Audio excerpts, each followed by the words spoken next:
On today's episode of the John Campea Show podcast, that 18-episode Netflix Born Again series, it's going to be a lot shorter than they originally promised. Also, Godzilla X Kong is now going to be opening in March instead of April. A couple of actors from The West Wing are hinting that they might be announcing a reboot to the series this week.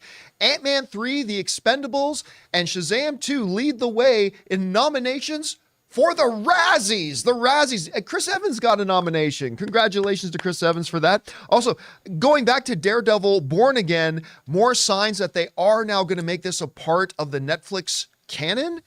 They just hired back the stunt coordinator from the Daredevil Netflix series. That's got a lot of people excited. And also, one of our viewers calls in and asks, now that the DCEU is officially over with Aquaman 2 in our rearview mirror, what ultimately is the legacy of the DCEU? That and a whole bunch more. The John Campea Show podcast starts right now.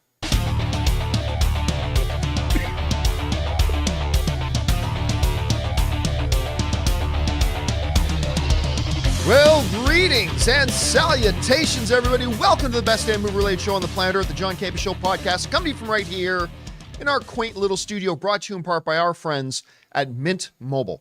I'm, of course, your host, John Campea, and it is an awesome honor and privilege, as it is every day, to have you, our international friends, gather around as we talk about our favorite things in the world, movies and movie news, TV and streaming, and all sorts of good stuff. Not just giving you our opinions, but also giving you information and context so you guys can form your own well-informed opinions, whether they're the same or even different than ours. Joining us in the studio today, we got Ray Ora. Loves that sound. Jonathan Voico's here. I wish I could do the actual roar, but hey, guys. Writer, director, producer, Robert Meyer Burnett. You know, I can't follow that up. That roar is just, I want to see the breath. Can you do that, Ray? Can we get the atomic breath come out? And most importantly, you guys are here joining us today. Thank you so much for being here and making the show part of your day. Here's how today's show is going to go. We're going to start off by going over all those topics I listed off. Then the last part of the show, we're going to take your live comments and questions. So we already asked our beloved YouTube channel members to fire in some topics. We'll get to those. But also, if you're watching live, and only if you're watching live, go ahead and use the Super Chat feature if you've got a thought, theory, opinion, or question, and we'll address that at or near the end of the show. All right, guys. With all that down, let's get things started here with this. You know, it was a number of years ago now, back when D23 didn't completely suck ass, that I was at a D23 and Kevin Feige was on stage and they announced that Daredevil, I think it was D23 at any rate, anyway, Daredevil was coming to Disney Plus. And here was potentially the most exciting thing. All this 6-episode nonsense that Disney Plus does with a lot of their series? Nah. 18 episodes. Woo. And there was great joy amongst the people. Of course, we didn't know if they were going to be like 17-minute episodes, but we would cross that bridge when we got to it. 18 episodes, sure, they said. Jan. Well, now a lot of things have changed, right? Daredevil was initially, we now know officially, it was not going to be the same Daredevil from Netflix series. We now know that it is. We know that they scrapped production when they were like 80% of the way done production on Daredevil Born Again. They said, you know what? This is not good. Let's go back to the drawing board. A lot of things have changed. And apparently, one of the things that we didn't want to change is also changing. This comes to us from online. Daredevil Born Again won't be quite the saga that it was expected to be, according to a new report. Previously, Daredevil Born Again was announced to be an 18-episode season spanning much longer than the other Marvel Cinematic Universe shows on Disney+. Partway through production, the project was given a complete creative reset, and the show is now reportedly set to be much shorter as a result. Per The Hollywood Reporter, Daredevil Born Again will no longer be 18 episodes, but will instead be, quote-unquote, more in line with the original Netflix series model of a lower episode count. All right. There's a good news, bad news thing here. All right. Start off with the obvious, the bad news. We're not going to get the 18 episodes that we were promised. Okay. That sucks. Whatever. The good news, though, is the Hollywood Reporter said it's going to be more in line, not with Disney Plus series lengths. They said it's going to be more in line with the original Netflix series. And if I'm not mistaken, correct me if I'm wrong, but I think all 3 seasons of Daredevil were 13 episodes long. Now, 13, let me do my math. Yep, is not as much as 18. It's official. I brought it up on my calculator and everything. 13 is a smaller number than 18, but it still represents more than double the length of most Disney Plus shows, which come in at a pathetic, weaselly little 6 episodes. They're really, not that there haven't been some great ones, there have been some great ones, but let's call it what it is. Most of these Disney Plus shows really should have just been they're really movies that have just been overly inflated to fill extra episode time. That's what they should have been. But 13 episodes, not 18. But Rob, if it's 40, 45, 50 minutes, hour-long episodes, like I would take, obviously, and it's not just because the number is bigger, but I would honestly take 13 episodes at an average length of 45 minutes to an hour, then 18 episodes at an average of 30 to 35 minutes. I just think you get beefier media. Because remember, like these Disney Plus shows are supposed to be event watching TV. We're supposed to count down the days to it. And it just kind of sucks when you're doing that all week and looking forward to a new episode. And then it's like 28 minutes with 7 minutes of credits, right? So unfortunate, yes. But it's still much better than what we've been given from Disney Plus. What do you think of this news? Well, again, I mean, this is a show that's in complete disarray.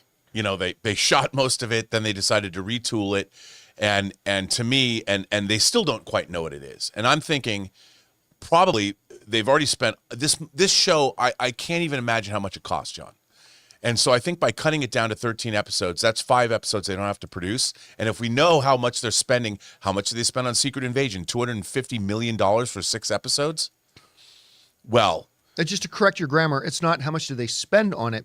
It's how much did they waste on how it. much? It's just a little, semantics. So 5 episodes is hundreds of millions of dollars, and so maybe tens of millions. But I think that they're trying to do both, make it better, which is very admirable, and they're also having to cut costs because they've already spent all this money.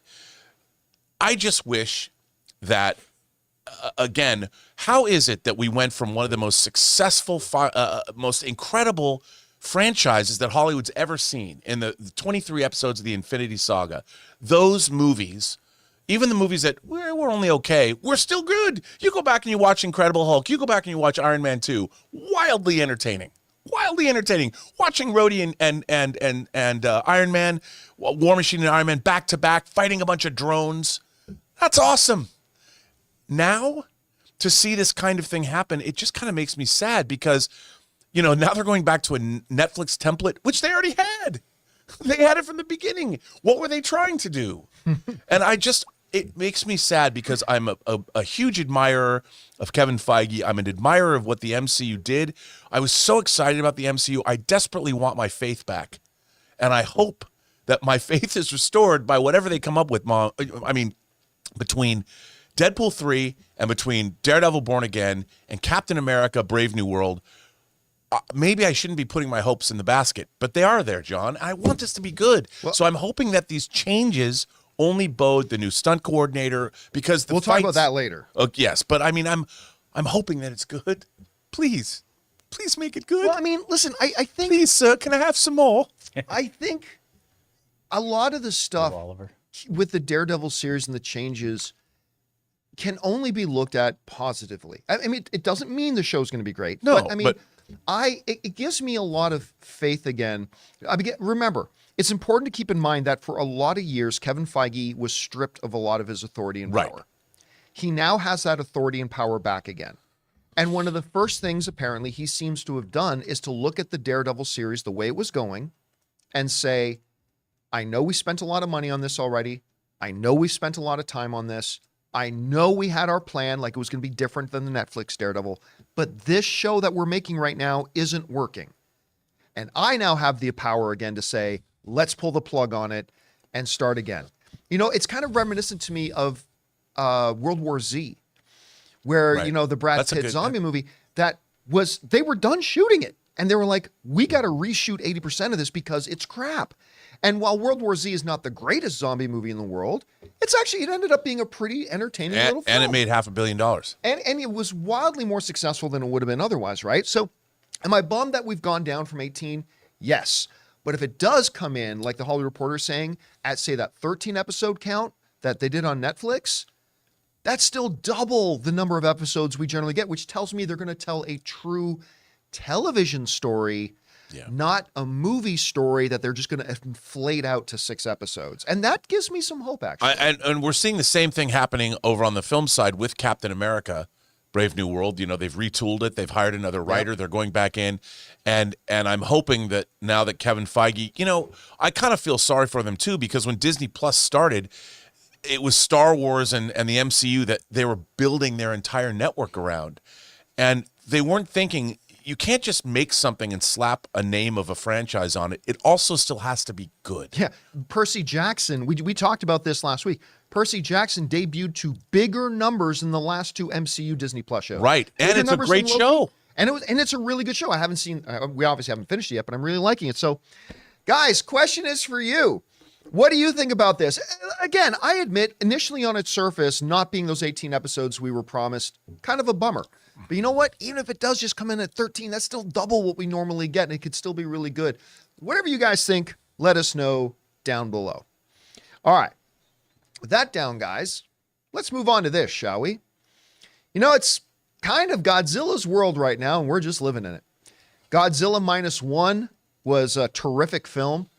Godzilla, or not Godzilla, but Monarch, that Kong Godzilla universe TV show that they did on Apple Plus, was chef's kiss. Fantastic show. They nailed the landing, even though I didn't think it was the last episode, which pissed me off, but whatever. It's just incredible. And now we got Godzilla X Kong, Brave New Dynasty World of Tomorrow, whatever it's called. Godzilla X Kong, I'm just going to leave it at that, is coming out. Now, look, I'm not going to lie. I am not expecting this to be a great motion picture.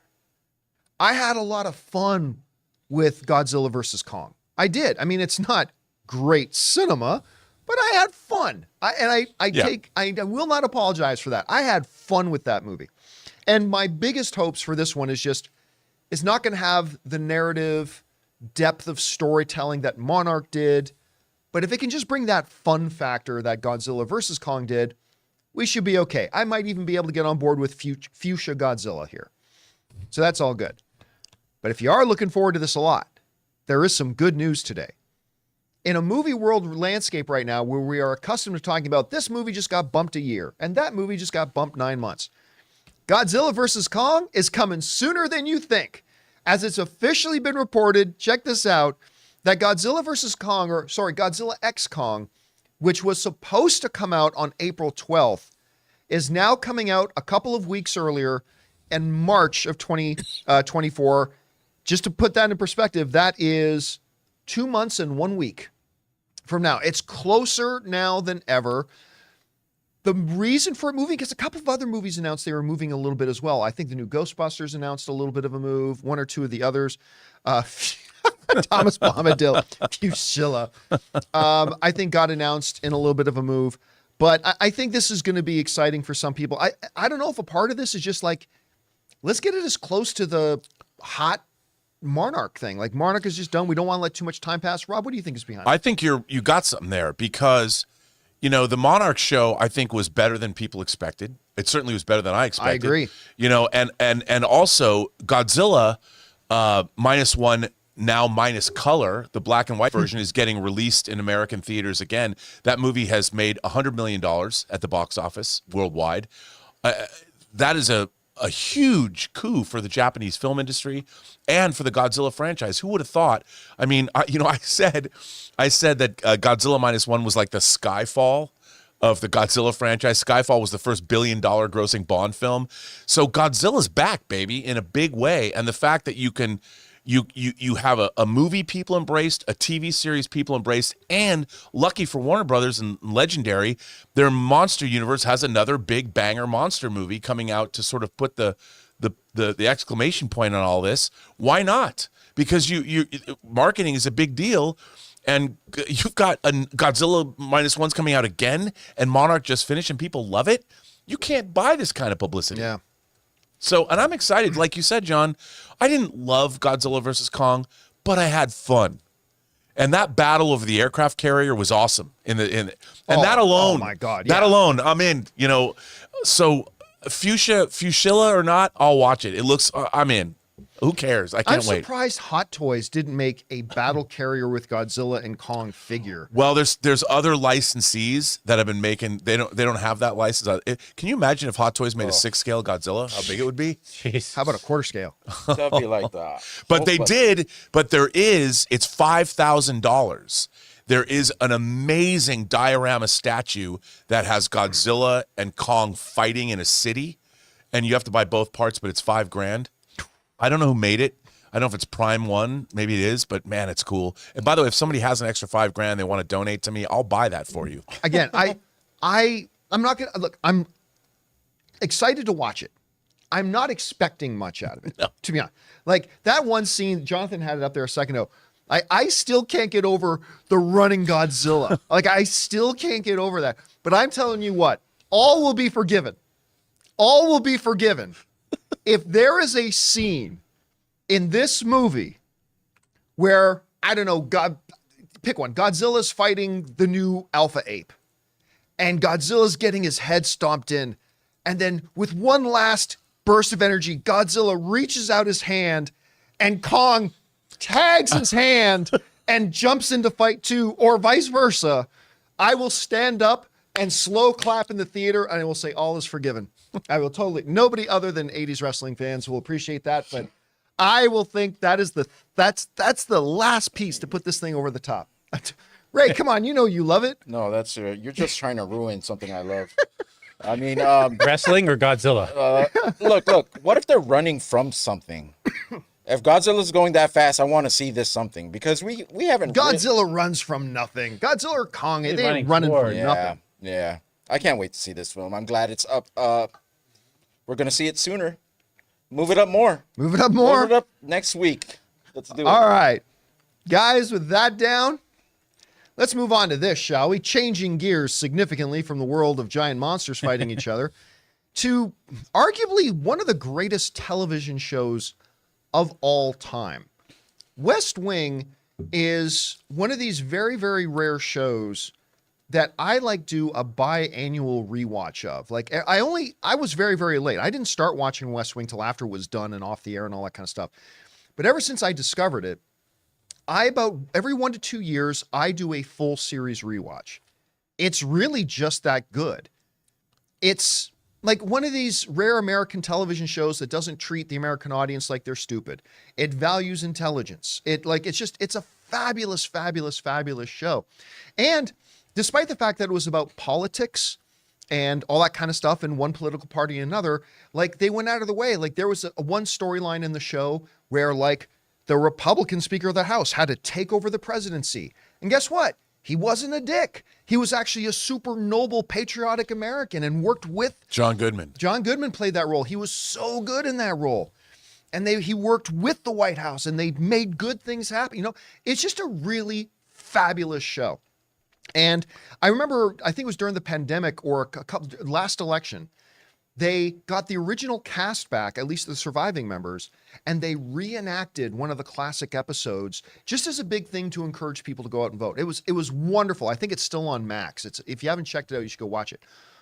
Well, now, maybe a couple of actors from the series may be hinting of an announcement of a relaunch of the series. This comes to us from Deadline, who writes the following.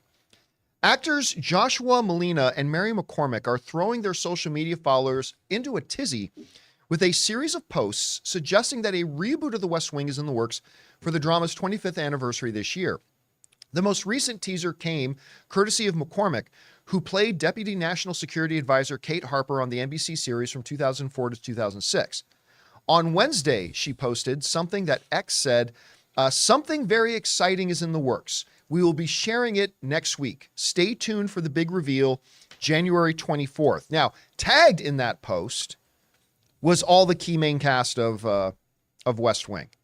Now, in the modern Super Bowl era, We have seen things like this where it looked like a celebrity, an actor, studio was promising something big, and it turned out just to be an advertisement for a Super Bowl ad. And maybe that's the case here. But some of the analysts I've been reading are suggesting that no, actually, they really could be talking about a new era of the West Wing that's in the same universe as the original West Wing with even some returning characters. Now, we're going to have to find out in 2 days. January 24th is when they're supposedly making this announcement. Rob, is West Wing something you can bring back? And is it a type of show that could work today? And let's assume, for argument's sake, that the Grandmaster himself, the writer, Aaron Sorkin. Let's assume for a moment that if it's happening, it's a big if, let's assume for the sake of the discussion that Aaron Sorkin's attached. Is this something that could work today? What do you think? Well, I mean, I don't know in terms of canon, a continuation. If they continued it, I don't think that you could see Martin Sheen as president again because he couldn't do that. No. But you could. I think but he the American be in the show. Sure, absolutely. I mean, I've always thought of the West Wing as Star Trek in the American political scene because That's actually a really good comparison. You know, it's a group of people led by a captain that are trying to do good. You know, and I think that the American political landscape, and especially today's political landscape, has gotten a little crazy. So doing a West Wing, updating it to today and addressing the issues of today could be very relevant. And bringing back these characters because they've moved on with their lives. Where are they now? You know, and obviously Martin Sheen's still around. We don't have Leo McGarry; he passed away. Right. While the original show was still on. Yes, on the and you've got there's other people around, like even Alan Alda and Jimmy Smits. You know, because the show ended with them, the election coming up, and they played the two characters that were, so they could be around. What happened to them? So there's a rich legacy they could draw on, and if they wanted to do a new West Wing show and update it and have a whole new West Wing cast, but have these other characters still be peripherally involved, bring it on. And if Aaron Sorkin could have some kind of involvement or co-create the show or something like that, I mean, if it was the House of the Dragon That's another good comparison. You know, if it was something like that, except instead of a prequel, it's a sequel, I'm all in. I'm all in. Because I think that, you know, people now talk, well, I don't want to talk about politics. But The West Wing was a show about politics. But it was about how it was like America's best face forward. And I want to see that again. I'd be really down for it. Now, here's the big question, though. Is this announcement on the 24th an announcement of the West Wing coming back? And I am dubious of that. Too. Again, especially with Super Bowl right around the corner, and we've seen this kind of gimmick before.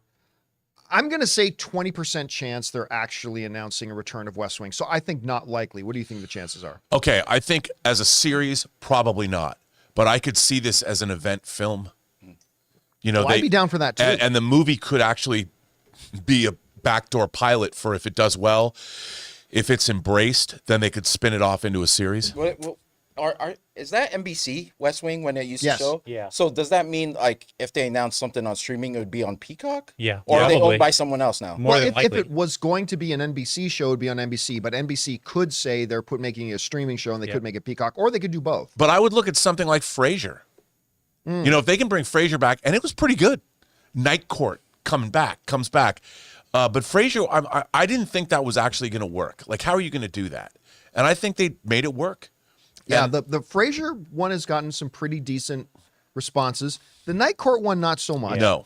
But, I mean, we'll see. We'll find out in a couple of days, guys. Yeah. All right, listen.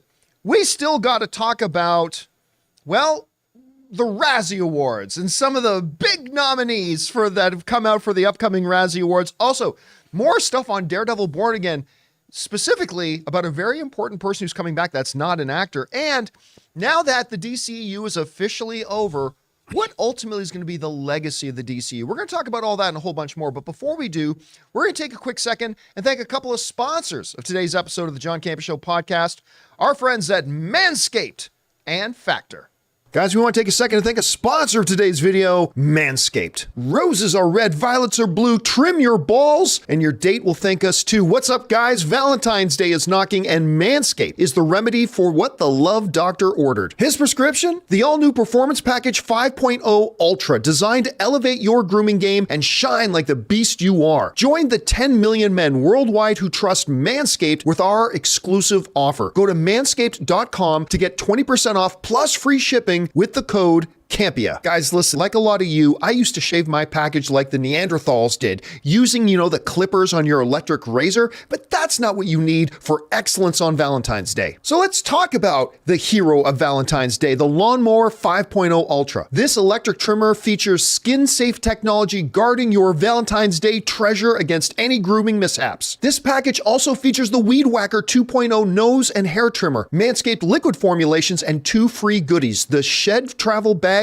and Boxers 2.0, because comfort is king for all my guys. So elevate your grooming game routine and set the stage for a romantically smooth celebration. So guys, get 20% off and free shipping with the code Campea at manscaped.com. That's 20% off with free shipping at manscaped.com, and use the code Campea because your grooming upgrade awaits, ready to charm your Valentine's dates.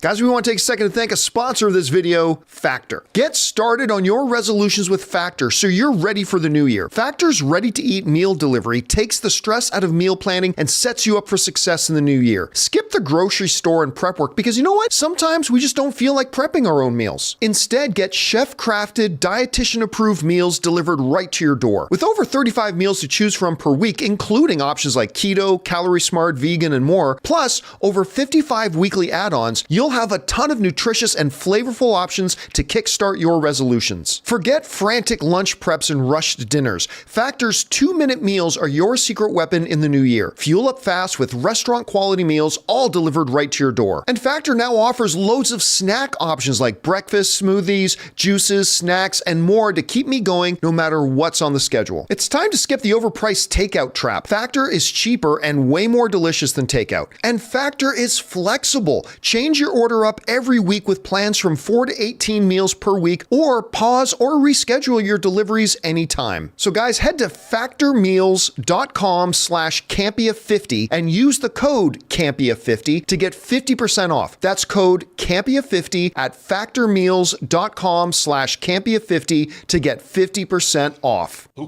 And thank you to our friends at Manscaped and Factor for sponsoring today's episode of the John Campea Show podcast. Also, Tony Danza. And Tony Danza.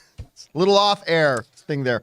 Hey guys, listen, before we go into our next official topic, would you allow me, give me some rope here to rant for a second. As most of you guys may know, and this is directly tied into streaming entertainment, all right?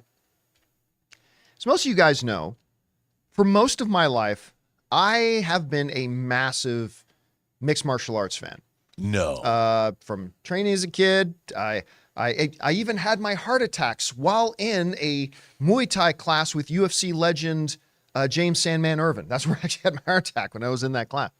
Anyway, I still train to this day. I love the UFC. You guys know I'm a massive, massive UFC fan. I realized yesterday, yesterday was a big football day, but I also realized there was a big UFC yesterday, but we have now gone 3, maybe 4, but I'll say 3 to be safe. I've now gone 3 major UFC pay-per-views in a row where I have not bought the pay-per-view. And I started wondering about, well, why haven't I been watching the pay-per-views? And it really comes down to this. And I hope if there's anybody who works with the UFC, actually I know somebody who works at the UFC training center in Vegas who watches our show, but anybody else either works at ESPN or UFC or whatever, hear this, because this is important. There wasn't a moment I made a decision. It's again, like I said, I just realized I have not paid for or bought the last 3 or possibly 4 major pay-per-views with UFC. And it's because of this. You priced me out. I remember back in the day, I remember paying $50 for a UFC main card. Now, when ESPN partnered with the UFC for ESPN Plus to carry the major UFCs, the prices went up to $60. Okay. That I believe was in like 2018, 2019. Not long ago. Practically yesterday. Well, that $60 price tag then went up to 65. And then that 65 went up to 70. Then in 2023, that 70 went up to 75. And now today, a UFC main card, if you want to watch it at home, you want to buy it VOD, stream it at home on ESPN Plus, is $80. And I think subconsciously, there was like one card a few cards ago where I'm like, it's not that great of a card. And I don't know that I want to spend 75 at the time. I don't know if I want to spend $75 on it. Well, guess what? I didn't watch that UFC. So I wasn't as invested in watching the free live ones a little bit later. So by the time the next UFC came around, I'm like, ooh, $80? I don't know that I want to spend $80. So I didn't watch it. Now that was 2 in a row that I didn't watch. So I've lost a little bit more interest. So I'm less likely to watch the free ones. The main bottom line is this. Dear folks at the UFC and ESPN, I have been a fan of UFC since Hoist Gracie came out there, pulled full guard, and used heel kicks to the kidneys, okay? That's how long I've been watching UFC and have been a massive, massive fan. I think you lost one. And again, I don't say that as a decision. I think today I just realized, I think you lost one because you simply priced me out. Do you know I can pay $300 to get like NFL season ticket and I can watch like 300 NFL games during the year? Or I can watch one UFC fight card for $80? A fight card that Jonathan pointed out earlier may or may not end up being any good. I mean, it's just and even if you have the streaming services attached to these events, they don't give you any discount or anything. I know DAZN, you could pay for the full year for like $100. I'm actually seriously thinking about it. I don't know how many regular boxing matches that's going to be, but yeah, there's got to be a way. It's too expensive. I think after 60 is when everything lost me. As soon as you go over 60, if I have to pay by myself, you lost me. 60 is my point. And listen, I'm not a casual fan. I was a hardcore fan. Yeah, you ordered every single one. I ordered every single one, but it's, you know what? It's just too much now. I can't justify paying the same amount for one fight card that I stay at home and sit on my own damn couch to watch as I would if me and 5 friends went out to a movie together in the evening. Same price. And this kind of connects to the rest of streaming too, because we've been talking all year about all the streaming services bumping up their prices, bumping up their prices. And I think this is going to be a object lesson for the Disney Pluses, the Maxes, the Peacocks, the Netflixes, that if somebody like me, who is as hardcore of a fan as the UFC, if I've been most of my life, can at some point go, now you've priced me out. Warning to all the other streaming services. There is that point for everybody else too. At some point, Netflix, you're going to get your prices high enough that people are just going to say, you've priced me out. I'm no longer getting good value for my money. And I'm sorry, UFC, but $80 for one card when I can watch a world-class NFL football game for free? You've priced us out. And I think that's just a little bit of an object lesson for the rest of streamers. So, rant ended. I just wanted to throw that out there. It was good. And I don't know that anybody's going to pay attention to it, but is what it is. All right, guys. With that all down, let's move on to this, shall we? It's awards time, and that can mean only one thing. The Razzies. The Razzies, of course, are the awards that celebrate the worst in film that year. Now, of course, listen, we say this every year, but it needs to be repeated every year. The Razzies are not to be taken seriously. The Razzies don't intend themselves to be taken seriously. It's done in fun, all right? So if a favorite of yours gets nominated for a Razzie, don't get all butthurt about it, all right? Don't get all butthurt about it. But the nominees for the Razzies come out this year. Expendables, to nobody's surprise, leads the way with 7 nominations. I think Pooh, Blood, and Honey had the second most nominations. Wow. And 2 comic book films, Ant-Man 3 and Shazam 2, each had 4 nominations. Let's go over this hallowed list of the nominations for the Razzies this year. For the big win, Worst Picture nominations, The Exorcist Believer, Expendables 4, The Meg 2, Shazam Fury of the Gods, which I still kind of like Shazam Fury of the Gods. Yeah. Anyway, and Winnie the Pooh, Blood and Honey. My pick would be Expendables 4. But Meg 2, The Trench, would certainly have to be up there as well. I got a feeling you'd be voting for The Exorcist, Rob. Oh, you know what? You know me well. Yes. I don't believe. All right. For worst actor, Russell Crowe, my favorite, for The Pope's Exorcist. I'm the Exorcist. I'm the Exorcist. I work for the Pope. Vin the Diesel Gucci's. for Fast X. Chris Evans for Ghosted. I love you, Chris, but kind of deserved on this one. No. Jason Statham for Meg 2, The Trench, and John Voight for Mercy. Under Worst Actress, Anna de Armas for Ghosted. That was truly a horrible movie. Megan Fox for Johnny and Clyde. Salma Hayek for Magic Mike's The Last Dance. Ooh. Jennifer Lopez for The Mother. And Helen Mirren for Shazam, Fury of the Gods. Terrible. They should be ashamed. Yeah, never. For nominated Worst Hayek. Supporting That Actress, was Johnny and Clyde. Megan Fox, again, nominated for the rare Worst Actress and Worst Supporting Actress for Expendables She 4. can win both. Kim Cattrall for About My Father, Bai Ling for Johnny and Clyde, Lucy Liu for Shazam Fury of the Gods, and Mary Stuart Masterson for Five Nights at Freddy's, which was probably the worst performance of her career. All right. Under Worst Supporting Actor, we got Michael Douglas for Ant-Man and the Wasp Quantumania, Mel Gibson for Confidential Informant, Bill Murray for Ant-Man and the Wasp Quantumania, Oh boy. Francis Nero as the Pope in The Pope's Exorcist, and Sylvester Stallone for The Expendables. What? Worst Screen Couple, any two mercenaries from The Expendables. Any two money-grubbing investors who donated to the $400 million remake rights for The Exorcist. Anna de Armas and Chris Evans real? for Ghosted. Yeah. Are Yep. those real nominees? Yeah, any two, just pick them. Yeah. Salma Hayek and Channing Tatum for Magic Mike's The Last Dance. And Pooh and Piglet for Pooh, Blood and Honey. Worst prequel, remake, ripoff, or sequel, Ant-Man and the Wasp Quantumania, The Exorcist Believer, Expendables 4, Indiana Jones and the Dial of Still Beating a Dead Horse, Winnie the Pooh, Blood and Honey. Worst director, Reese Frake Waterfield for yeah. Winnie the Pooh, Blood and Honey, David Gordon Green for The Exorcist Believer, Peyton Reed for Ant-Man and the Wasp Quantumania, Scott Waugh for The Expendables, and Ben Wheatley for Meg 2, The Trench. Anyway, some big honors going around there. Very happy to see Expendables. Listen, I'm a fan of the Expendables movies. I'm a big fan of Jason Statham. I'm a big fan of Sylvester Stallone. Yeah, that award should be sitting on the Expendables 4's mantle. I gotta 100%. admit, that is a nice looking award. It's actually kind of a cool little trophy, isn't it, that they do? And here's what else I hope. And I know I say this every year, but I still remember that one year after Halle Berry won the Academy Award for Best Actress. What was for Monsters Ball, I think? Monster Yeah. Ball. The very next year, she won the Razzie for Catwoman. And she showed up to the Razzie ceremony and accepted her award.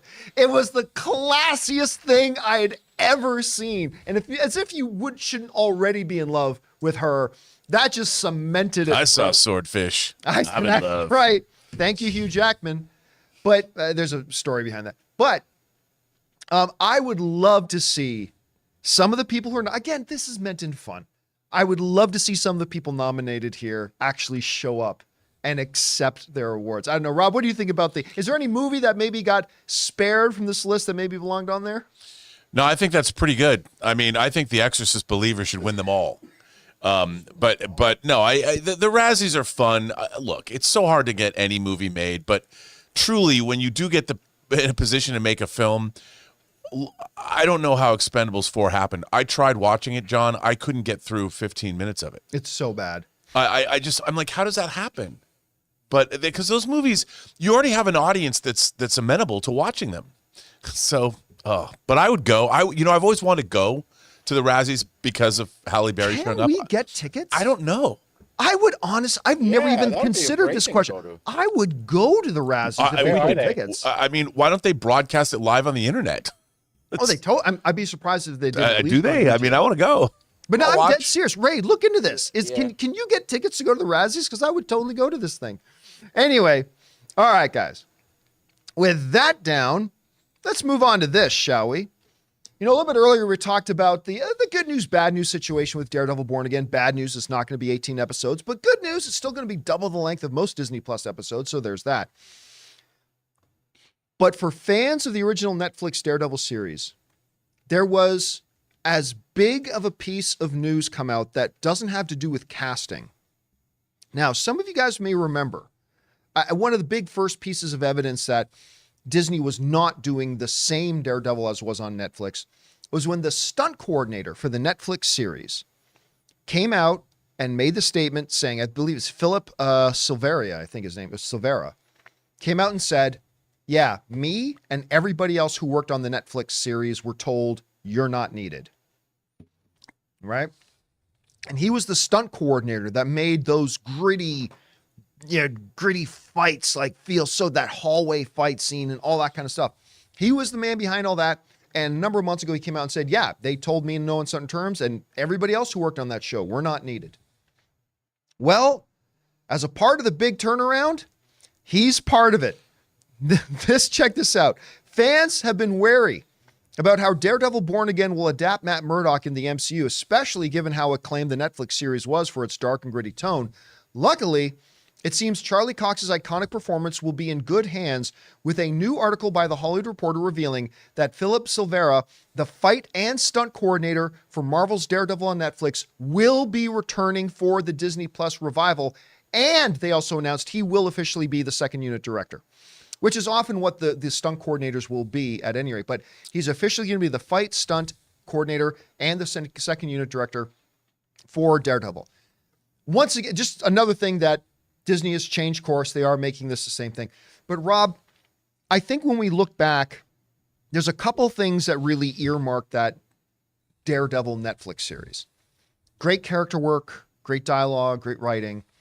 But the thing that made them able to keep that show so low budget, but so enthralling, was the gritty action, the street level fighting. Yeah. Without big explosions and laser eyes and all that kind of stuff, and still make it thrilling and exciting and all that kind of stuff. This is a huge coup. I would go so far as this. We've already heard reports that it looks like Foggy and Karen are coming back. I would suggest this is even bigger news than that and more important to the overall DNA of the show. What do you make of this? Ninjas. There's going to be ninjas.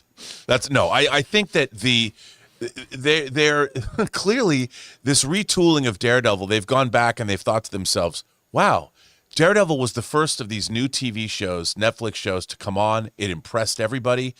The show was well cast. It was beautifully made. Everybody liked it. It has fight scenes that people still remember. They're getting some of the beating heart of what made this show work. They're putting it all back together, as they should have from the beginning. Because it's like, what are you guys doing here? And I like the fact that they're doing this because they're like, you know what? We made mistakes. We're going to take care of it. We're going to take care of our viewers. And this is something else, John, that I would say that speaks really well to what they're doing. You know, they look and see what works, and they bring it back, and they incorporated it more into the MCU. This excites me because the fights and the action in Daredevil were always great for all 3 seasons. They really were. And it made the show fun to watch because Daredevil is a street-level character. You know, you can't put him up against Thanos or Arishem the Judge. I mean, maybe you could, but what's he going to do? You know, I mean, let me talk to you about this. Let me litigate this case. You're a judge. I'm a lawyer. They're not going to fight. So, I mean, I think this is the way to go. Yeah. And listen, and as long as, for me, the biggest concerning piece of news that I heard coming out of what was the Daredevil Born Again production was when they said that Matt doesn't even appear in the Daredevil outfit until like episode 5 or 6. And I just remember going, this is a show called Daredevil, right?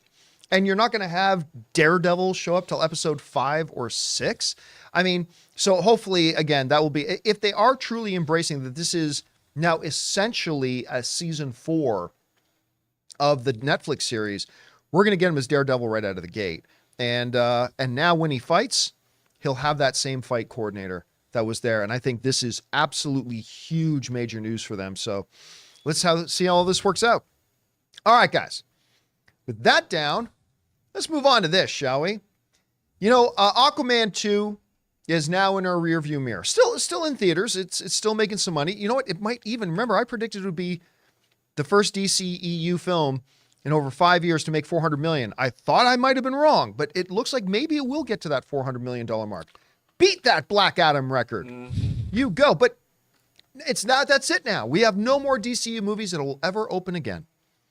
So how will we look back on the DCEU? And that is the topic of today's Mint Mobile hotline question of the day. Listen, guys, if you've got a question for our show and you'd like to hear your voice on our show, go ahead and call our Mint Mobile hotline anytime 24/7 at 951-268-4259. And today's question is specifically about how do we look back on the DCEU? Check it out.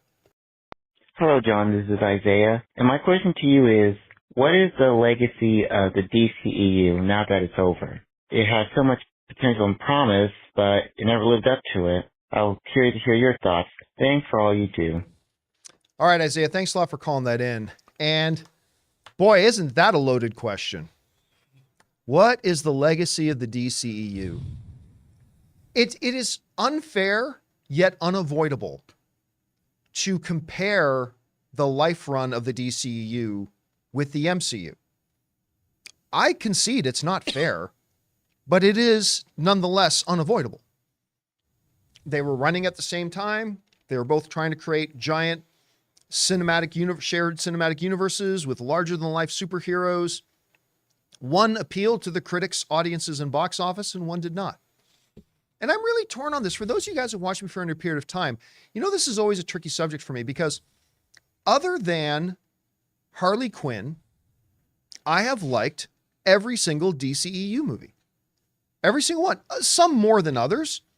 But I like even, the Will Smith Suicide Squad. I admit that was a hot mess of a movie, but I'd be lying to you if I didn't tell you I had fun. I thought it was still fun. Could have been better. Should have been better. But even that I thought was fun. Oh, yeah. I also didn't like Wonder Woman 1984. Okay. Yeah, So the two of them that I didn't really like. But take what you personally like and dislike and put it aside and try to answer the question, what is the legacy of this thing going to be? And I think ultimately it's going to be unfilled potential. I think that ultimately will be the legacy of the DCEU. And if you had to point to any one spot where maybe it all, and Rob, I'd love to know what you think about this. If I had to try to pinpoint or point out one spot where maybe this is where everything came off the rails, it might have been after Batman versus Superman came out. It is well known now that there was a meeting of top Warner Brothers executives who did not like the way that movie turned out. I still liked it myself. I had fun with it, and there was serious discussion about removing Zack Snyder before Justice League was going to get made. And they decided it was going to be too expensive to remove him at that point because the movie was supposed to start shooting the following month. And I think that might be the turning point. Now, remember, I say this as somebody who I have liked every single Zack Snyder movie other than Sucker Punch and now fucking, what's it called? Rebel Moon. Rebel Moon. I did not like Rebel Moon at all. But those are the only two. Every other Zack Snyder film I've really liked.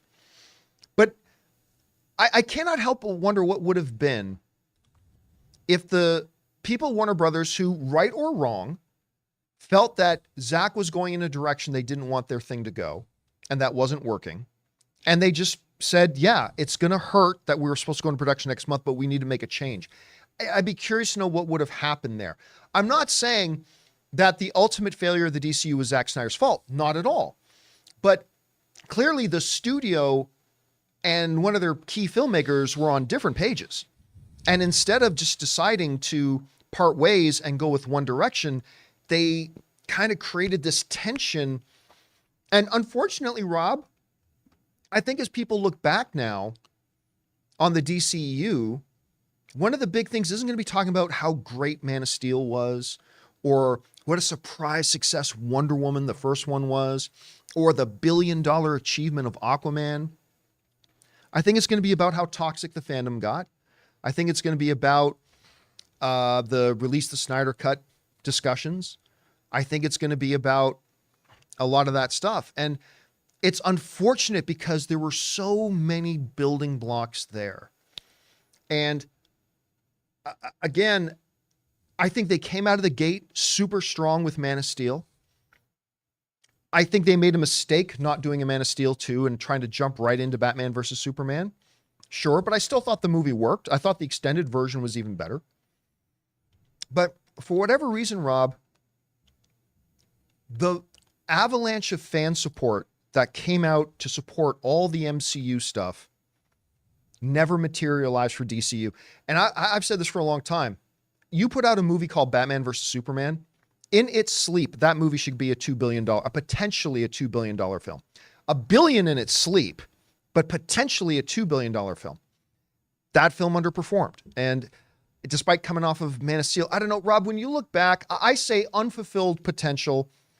When you look back now and looking 5 years in the future, how do you think we're going to be looking back at the DCU and what is this legacy going to be? Okay, to follow up on what you were saying, I think that what happened to the DCEU can be squarely blamed on Kevin Tsujihara's leadership at the studio and the fact that they wanted to make a lot of money quickly.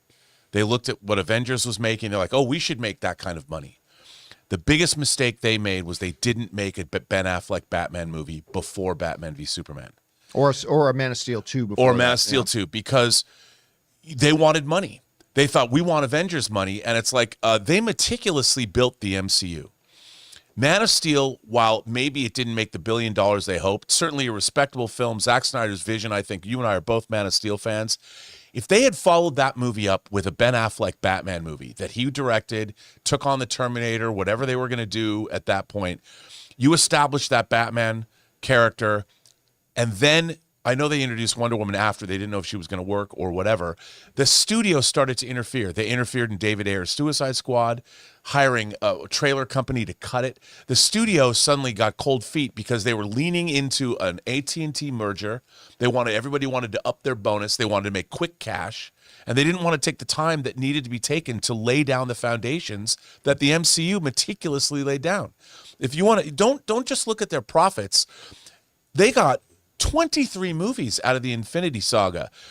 This was a no-brainer. You're coming off of Nolan's Batman trilogy. They're at the height.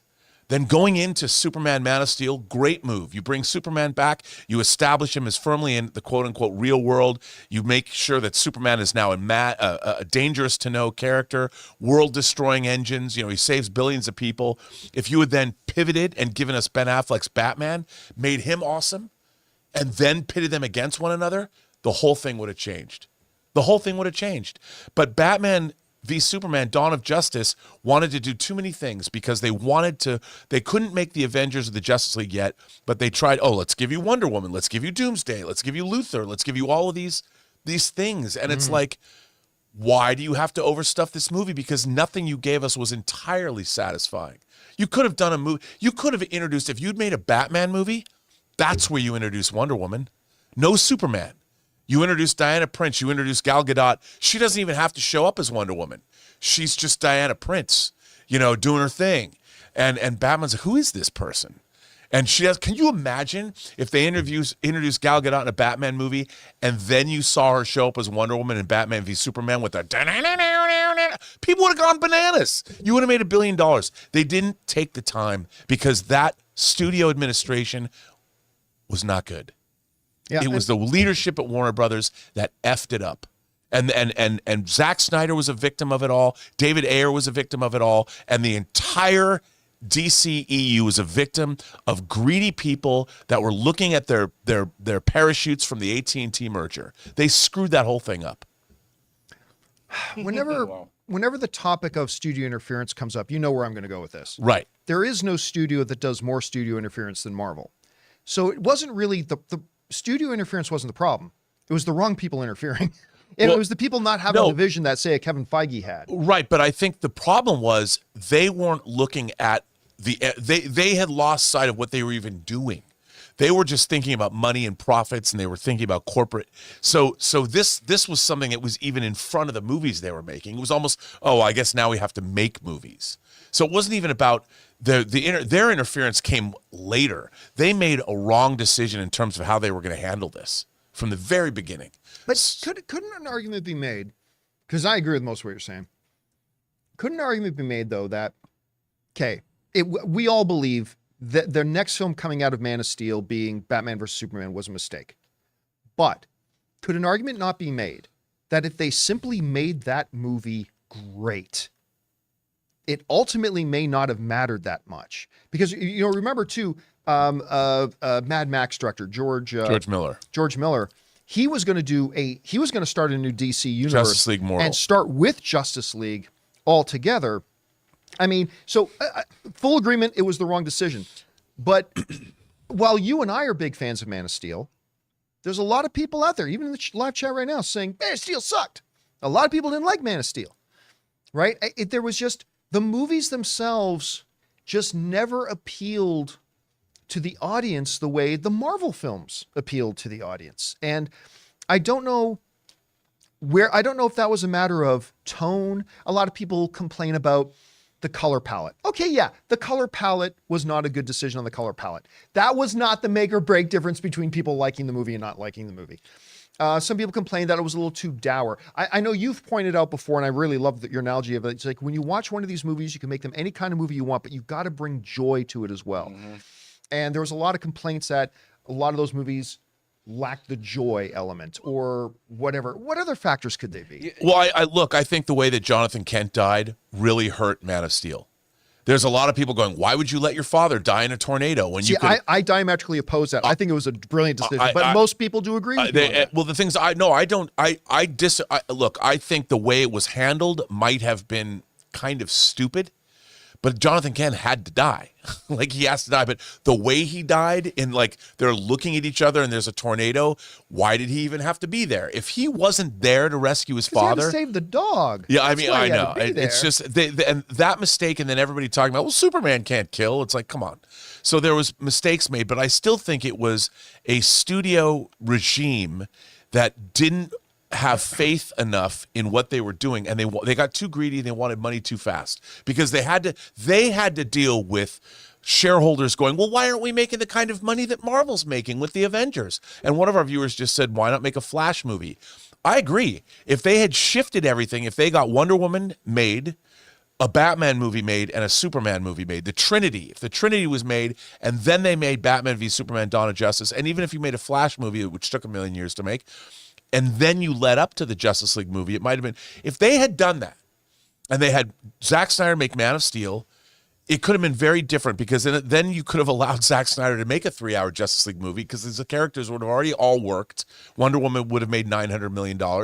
A Batman movie that Ben Affleck directed probably would have made $1 billion, but they didn't go that way. And I think it was the studio regime. You know what was missing from Man of Steel, when I keep looking back at that movie, is to bring joy, maybe they should have leaned in more on the Clark Kent, the really dorky Clark Kent. If they leaned into that, I wouldn't have liked that personally. But because, like, I think like me and Ryan were talking about the other day, like their characters were too the same.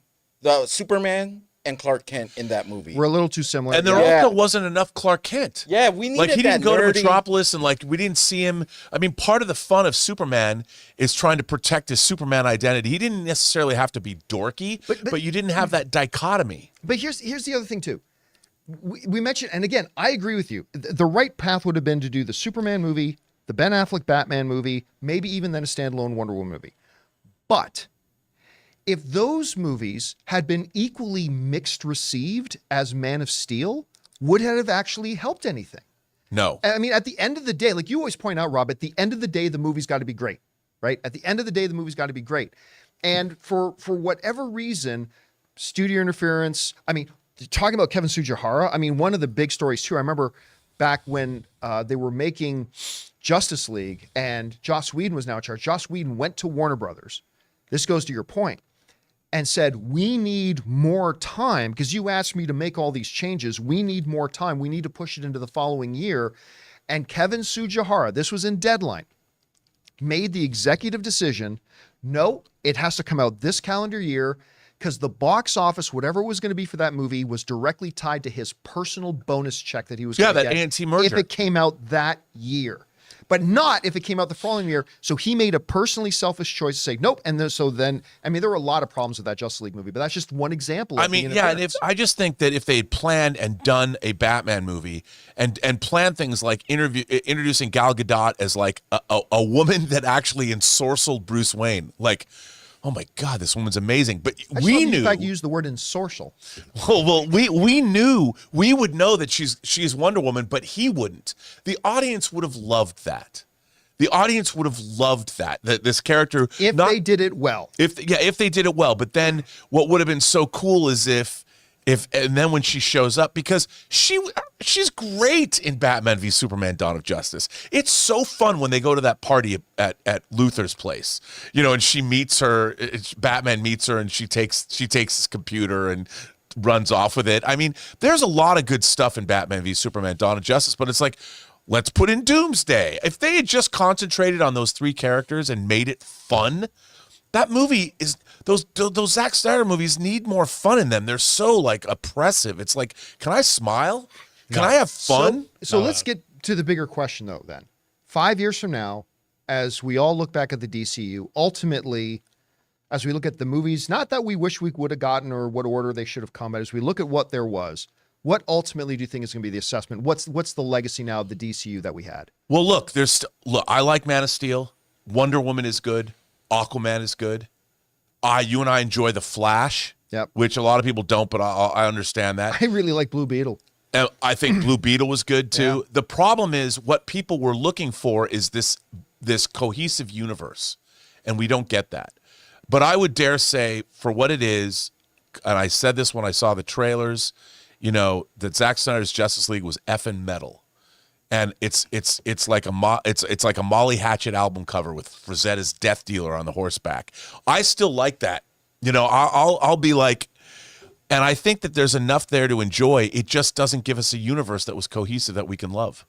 I love the Suicide Squad. I think James Gunn's The Suicide Squad, that movie, but it doesn't help build a universe. But I'll tell you this, in my entire life, if you told me that I would get to see Starro depicted in a live action movie, I would have said, get out of town. I got Starro, man. As an old school JLA fan, I would get starfish at the beach and put them on my face when I was a little kid going, I'm taken over by Starro. And I saw it on a movie screen and I'm like, wow. You know what? Again, fair or unfair, I think 5 years from now, as they look back at that era, remember, we're talking about the first three phases of the MCU. It's going to be that DC was clearly the last place runner in that race. I mean, that the MCU clearly won that. And now we enter into a new era. James Gunn's new era starting in 2025 with Superman. What's the tagline on it again? Legacy. Superman Legacy. I almost said Superman Year One. That's a different thing. So yeah, they just need, for the James Gunn, they just need to concentrate on their core, give them their own movies so we could learn to love his versions of these characters. Well, then we can roll because they didn't do that for the DCEU. James Gunn has done that with every one of his movies. Yeah, even if you go back to the great movie Slither, we got to know every single one of the key characters, right? And fall in love with them. The reason the Guardians of the Galaxy worked, we got to meet every single one of those characters in the same movie, by the way, all in the same movie. They didn't have to do individual build-up movies, and we fell in love with them. Even when you look at his Suicide Squad, like we got to know and get really emotionally attached to all those characters as they go. So that's something James Gunn has a real strength at, and let's see if they can carry that through. All right, guys.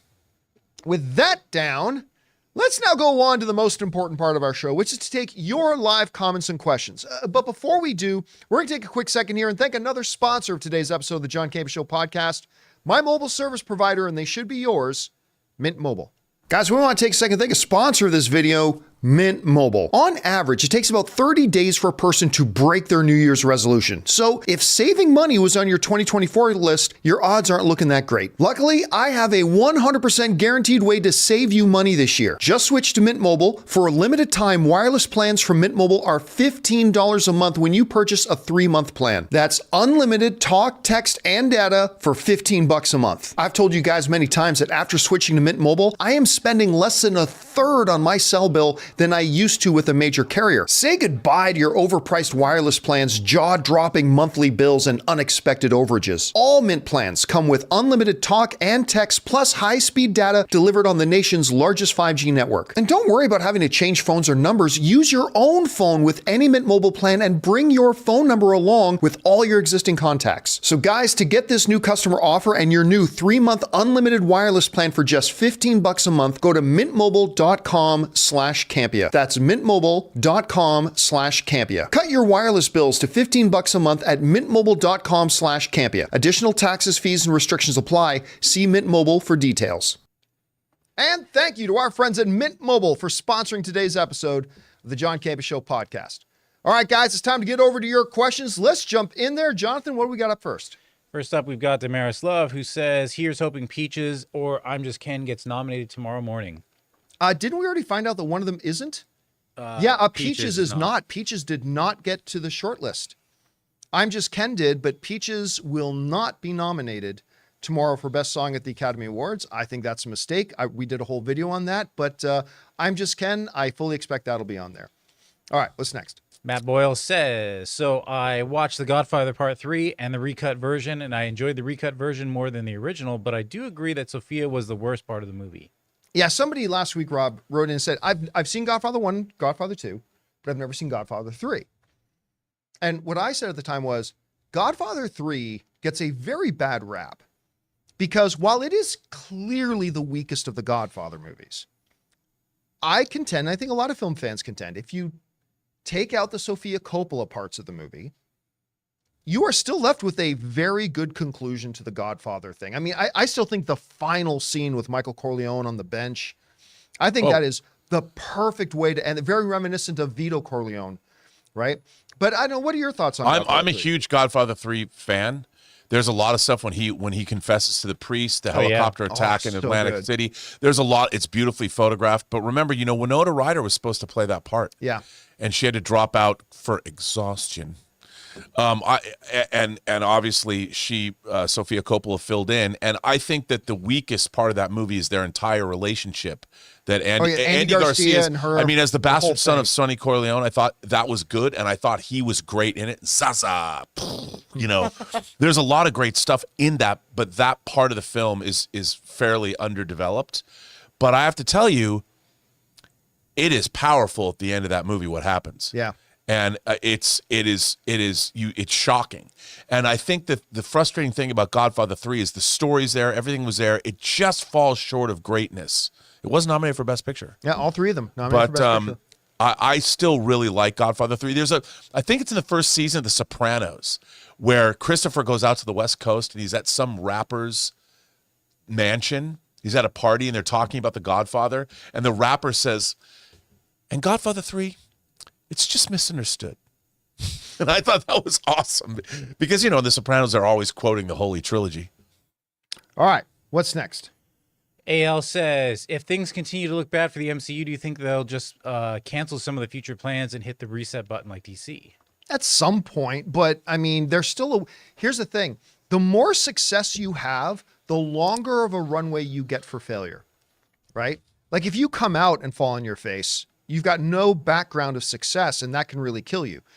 You do one good thing and then two bad things that can kill you. You knock 23 wins in a row out and then bat 500, you're going to get more leeway. So yeah, I mean, if the MCU continues to struggle for another 2 or 3 years, they may start to reevaluate everything and at some point might start planning a relaunch or a reboot, but we're a long ways from that because, Rob, we talked about 23 films. Well, 30, even at 30 films, they were still averaging $1 billion per film. Yeah. Right? They had Oscar nominations, most successful film franchise in history.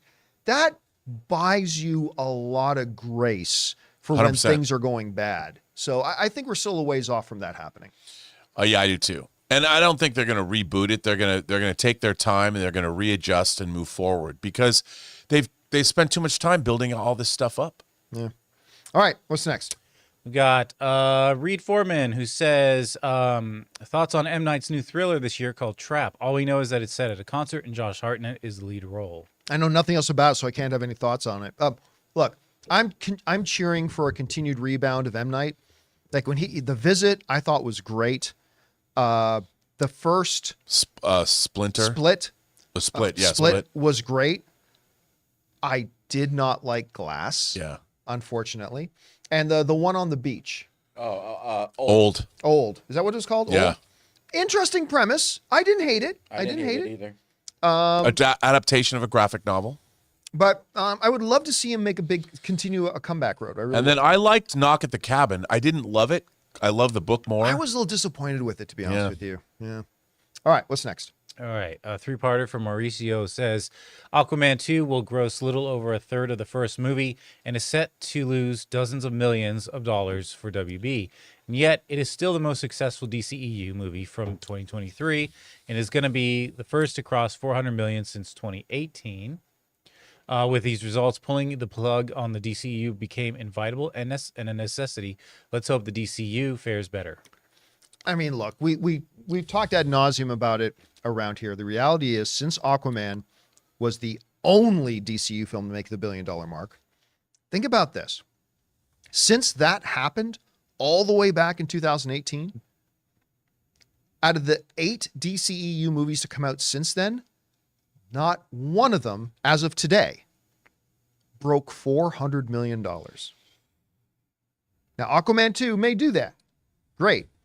400. You be hard pressed before the Marvels to find any of the 30 plus MCU movies that made one under $400 million. The last 7 to 8 films, they couldn't find one that even got over it. I mean, that paints the whole picture right there. That the audience had officially given up on the DCEU. And you're right. It made it inevitable and it was time to move on. All right. What's next? We got James Wheeler with a $20 super chat. Thank you, James. He says, hello, everyone. John, I'm curious. Who do you think was better? Ray, is it Borke or Bork? Bork. Or Paul Coffey? I'm biased because I'm from Boston. As an overall defenseman, number 4, Ray Bork, I think he was... That it was unfortunate that he couldn't finally get his Stanley Cup ring with the Boston Bruins. He eventually got it with the Avalanche. But as an offensive powerhouse, there's never been a defenseman with the offensive output of Paul Coffey. And he got to play with the 2 greatest of all time. He got to play with Wayne Gretzky and he got to play with Mario Lemieux. I mean, it's just great. A lot of people underestimate Denny Potvin from the old New York Islanders thing as well. But overall, Ray Bork. All right, what's next? Thanks, Ray. Okay, Sanchez guy says, hey John, I watched your favorite Western movie, Unforgiven, and it was awesome. It is. You can't go wrong with that movie. No, I still think it's the greatest Western movie ever made. Dude, I saw that, came out in 92. I was at the Chinese theater. It came out in the summer. When it was over, I was sitting in my theater seat, and I turned to my friend Wayne Mogilevsky, who I was sitting with, and I go, dude, that movie's going to win Best Picture. And won Best Picture, Best Director. I don't think Eastwood won for Best Actor. He might have. I think Hackman might have won for Best Supporting. So, yeah. The Duck of Death. The Duck of Death. And Richard Harris was so great. Richard Harris is so No one's good going in to that. kill a king or a queen, but a president. That movie is so good.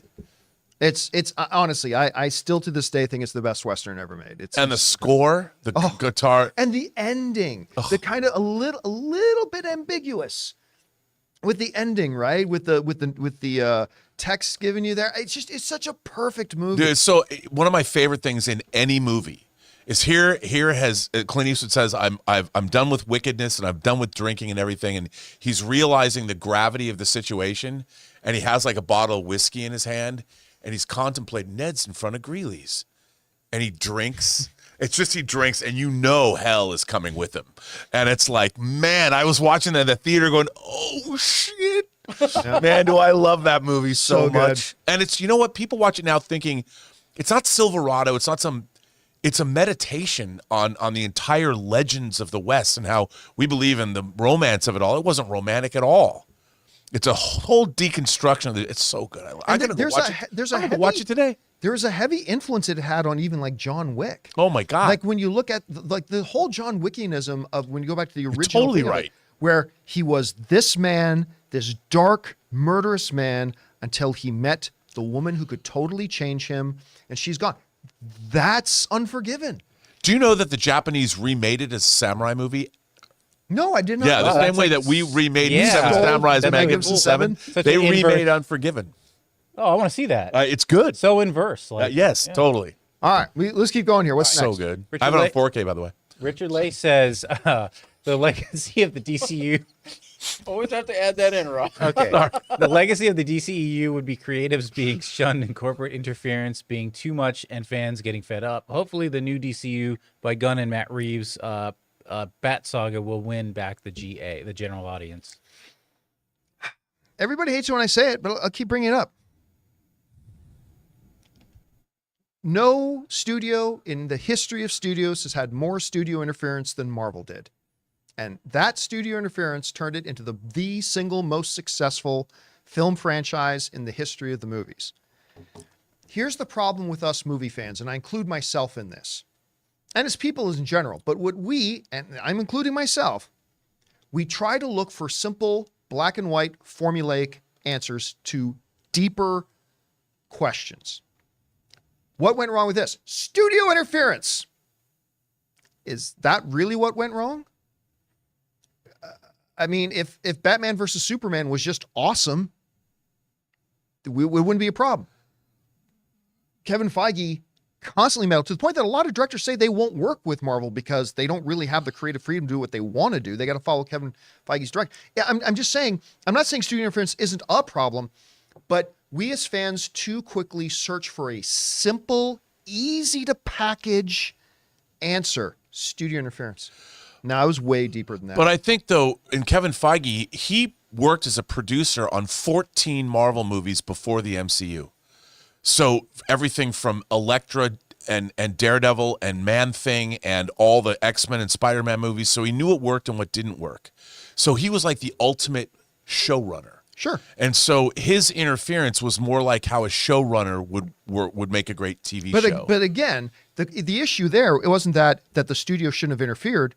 The studio interfered. It's just you had a better studio head at one. Yes, and you had somebody that had actually produced superhero movies for 14 movies before that. It's the intent of the interference. If the intent is rush this movie, I want my bonus, or if your intent is this has to be cohesive, we want to like present this to our fans in a certain way. And Kevin Feige was, as a studio head, was also a movie producer, whereas Kevin Tsujihara came from theme parks. And the problem with the executives at Warner Brothers is none of them had ever made movies before, other than sitting in their executive ivory towers, deciding, let's hire this writer to write this movie. Right, but I've never heard anybody say that there was studio interference on Man of Steel. Right. And the reality is, despite the fact that y'all don't listen to me because it's the most underrated comic book film of all time, but despite the fact that I say that, whole shit ton of people hate that movie. Yeah. And every time I bring up how great Man of Steel is, I get 15 people shouting back at me, Man of Steel sucks. So, right, that had no studio interference. So, my only point is, I'm not saying that it's not a part of the problem, Yeah. but too many people want to oversimplify it. It's like, I'm sorry, there was no studio interference there, and it was not received well, even though it should have been received well. But I don't know. Well, we'll see. But side note on my boy Henry Cavill. Side note. So you guys know that a long time ago, I made the decision that I was no longer going to go to any, I don't do, like, for a long time ago, ages ago, still back in the AMC days, I decided I'm not going to do red carpets anymore. And then I decided in the Collider days, I wasn't going to go do press junkets anymore. And then about a year or two ago, I decided I'm not even going to go to press screenings anymore. Right? And I haven't gone to any press screening. I still get invited to a bunch of stuff. I don't go to any press screenings. I don't do any of that stuff. So if anybody ever says, John just wants to hold on to his quote unquote access, I have no access. I've given it all up. Well, then I got this. I'm bringing this up. Oh, there we go. Oh, then Universal. I mean, I get press screening invites to all these things all the time. Then they sent me the press invite to the new Henry Cavill movie. I might actually go to this one. You gotta go, dude. Come on. I might actually go. This movie looks great.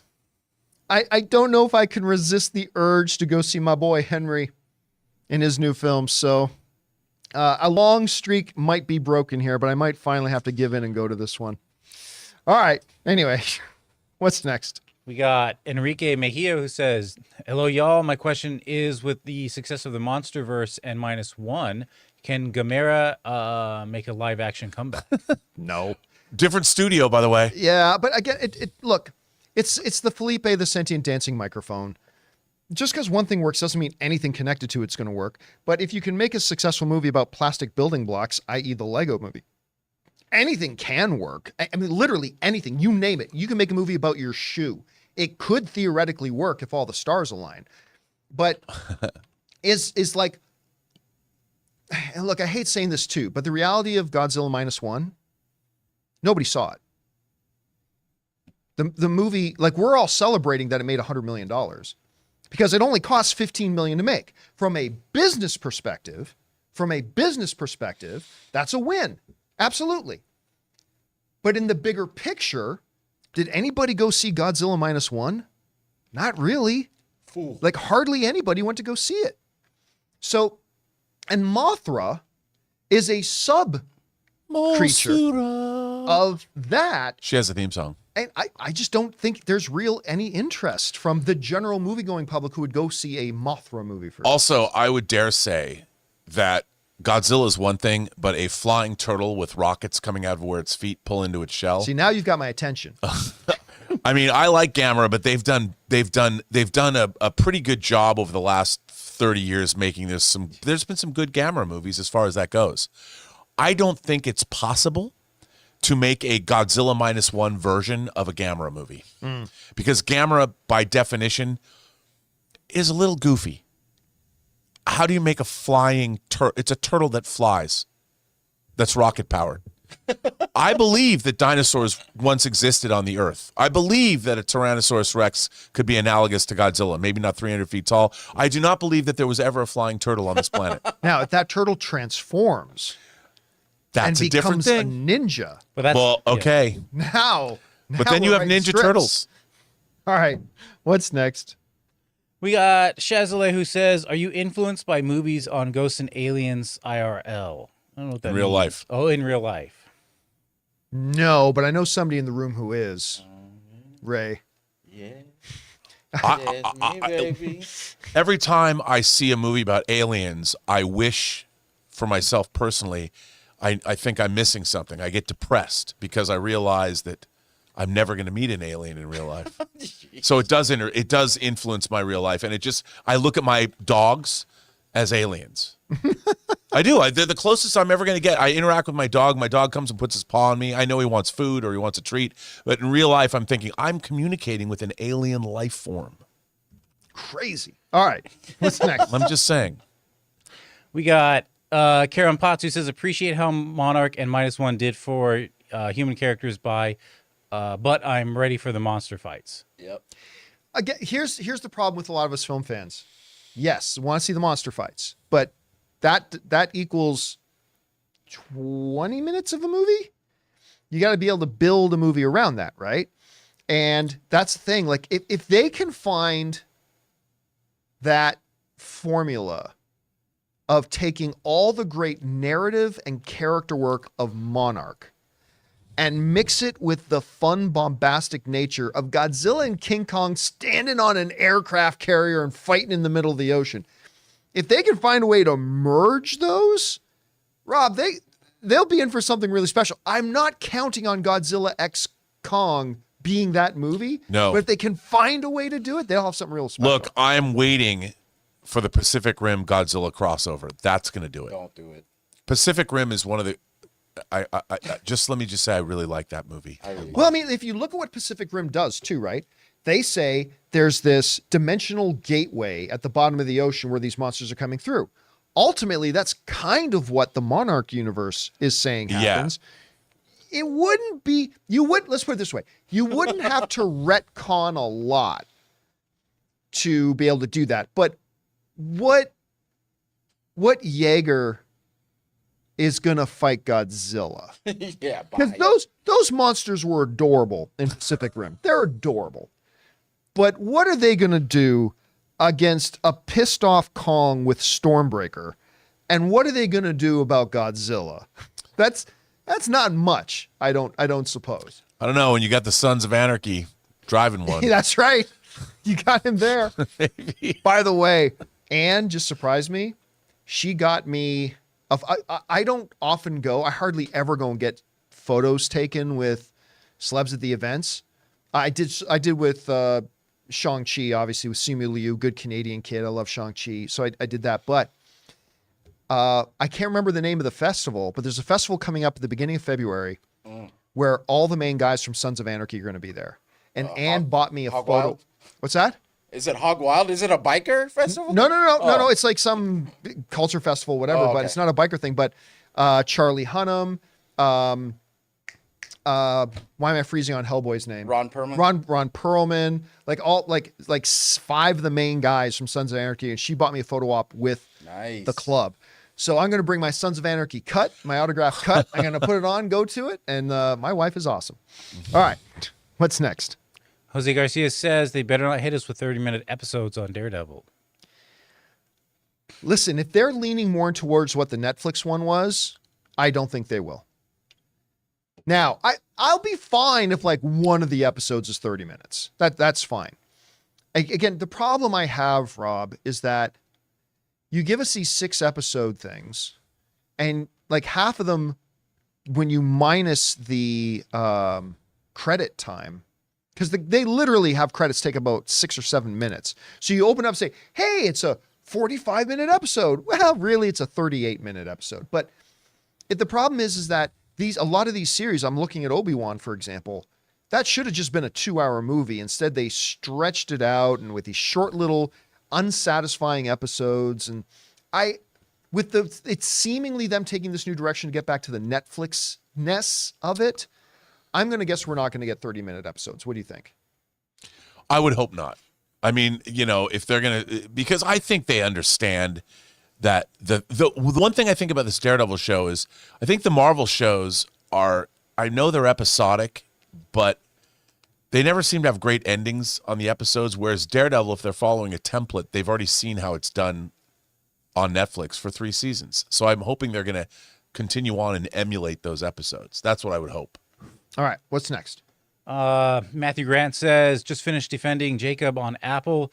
Chris Evans was fantastic. Jaden Martell from It and Michelle Dockery were also really good. I never watched it. Which did is either. weird because I have all the faith in the world in Apple TV Plus. The only thing I've watched on there that I have not liked was Jason Momoa's C, despite the fact that I love Jason Momoa. This was a greatly reviewed show. I love Chris Evans, but I just never got around to watching it. Did any of you guys watch this one? Yeah. No, but the quality of those shows is pretty amazing. Apple TV Plus is killing it. Killing it. All right, what's next? Victor says Hitman arrives June. Netflix better give it a cinematic run or cinema run. Seeing it with a crowd was so much fun. Also, the Harrison Ford special on Disney Plus is a joy. I have no idea what we're talking about. Hitman? Like what? The game Hitman or one of the 2 movie I versions guess of Netflix Hitman? is doing a Hitman movie. I have no idea what we're talking about there, unfortunately. All But I right, love the Vixter, just so you know. And I owe money. what's next? Chef Rigo. Chef Rigo. Couldn't watch ISS last night because decided to watch Mahomes versus Allen. That was a good weekend of football. I feel for Buffalo fans, though. Again, missed to the right. The words that haunt all Buffalo Bill fans forever. Is that what happened last night? Yep, missed the field goal at the end. Was it to win? To tie. Would have tied the game at okay. the end there, but they should have got a touchdown to win, but it is whatever. You know what? Chef Rigo, I ran into Chef Rigo at the UFC gym the Chef other day. Rigo. Told me this great story. He was up in Ontario and went to a restaurant up there. I think it was a TGI Fridays, he said. And he was with, I think he was on a first date with a lady friend. And he said he got Chef Rigo. talking with one of the managers there. Oh. and Look at you. it came up that he was in the food service too. And then the manager looked at him and goes, wait, you're not the Chef Rigo who watches the John Campea show, are you? And apparently, yes. And I guess the other staff told Rigo, it's like, yeah, our manager's geeking out. He wants to take a picture with you and all that kind of stuff. So good for Chef Rigo. There you go. Chef Rigo. Man, I When are we talked going him to on Shogun? Instagram. He told me he's the one who told me about the Sonic fast food place, and he sent me a reel, and I was like, There's a Sonic fast food place, and I don't know why I'm not there right now.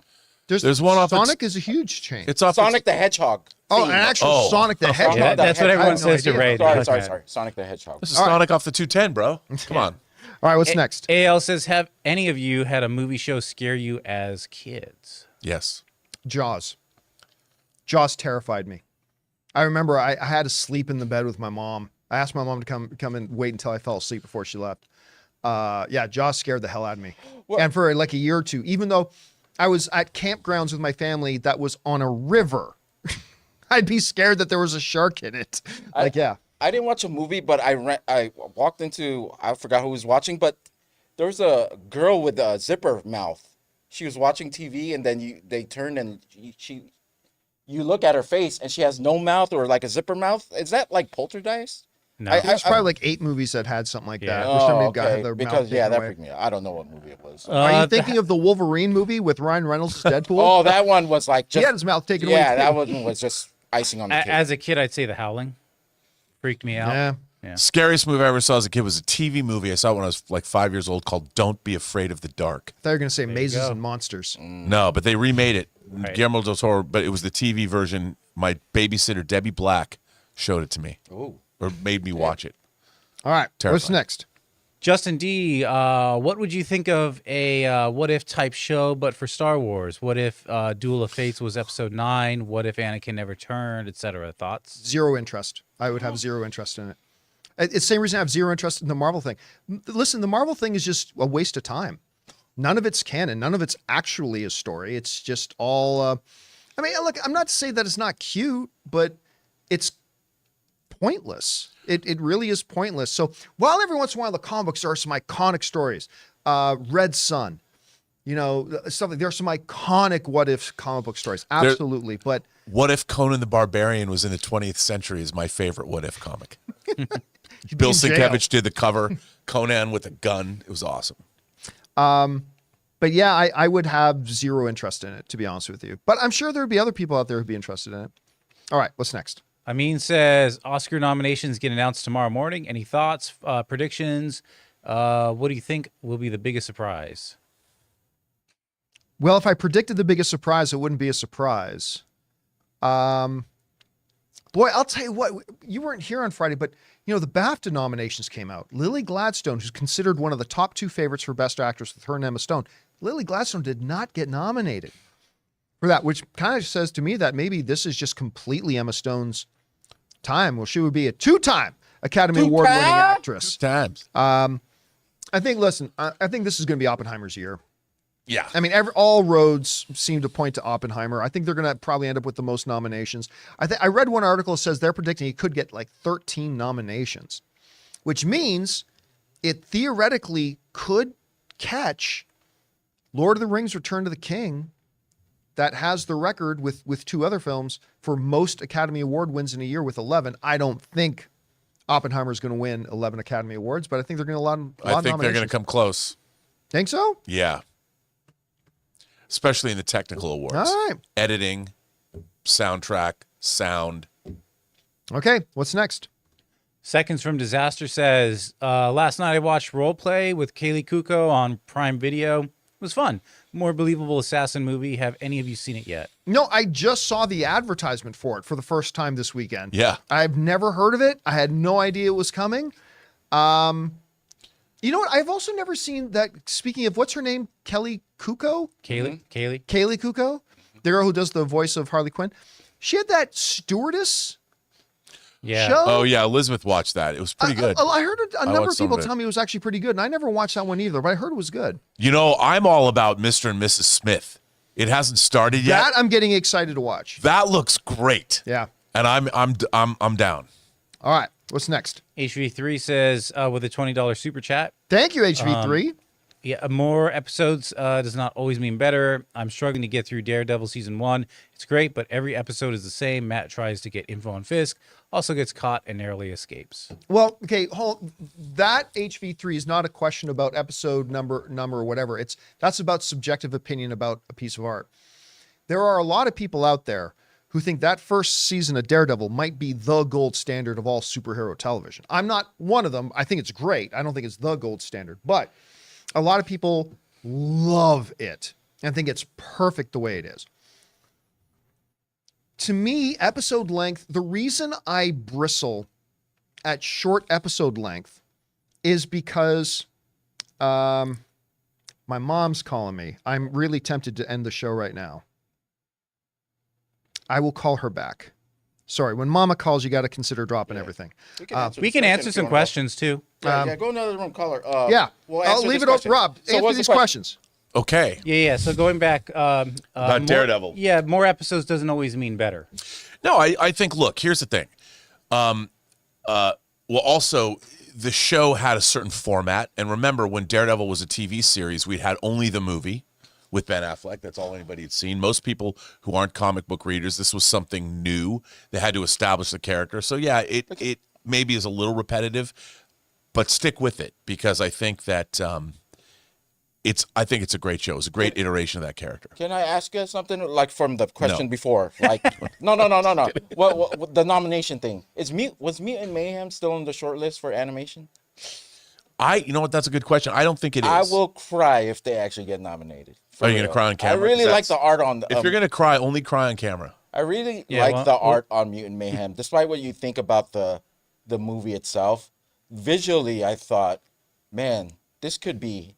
It's not going to win, but it should be nominated. I think it should be nominated. Why not? But you've got, The Boy and the Heron. You got Miyazaki nominated. You got that. That was a strange film. Strange All film, his art, though. But Spider-Man Across the Spider-Verse. It's a strong category. Whoever gets nominated, it's a strong. Force of habit. I keep going to John Shot. It's true. All right. So up next we got Camcom. Is there a long shot Oscar nomination you would wish into existence in any category? I would guarantee a spot for Charles Melton for May, December. I thought it was very good in that, but overall, I thought that thing was overrated. I don't get me wrong. I don't think it was bad. I don't believe he deserves to be in the top 5 to get the nomination for that, unfortunately. Peaches, but it's not going to happen. And Spider-Man Into the Spider-Verse for Best Picture. I still think there's a good chance it does get one of the nomination spots, but it's lost a lot of momentum. Hey, guys, I'm going to let you know why I had to call my mom back, all right?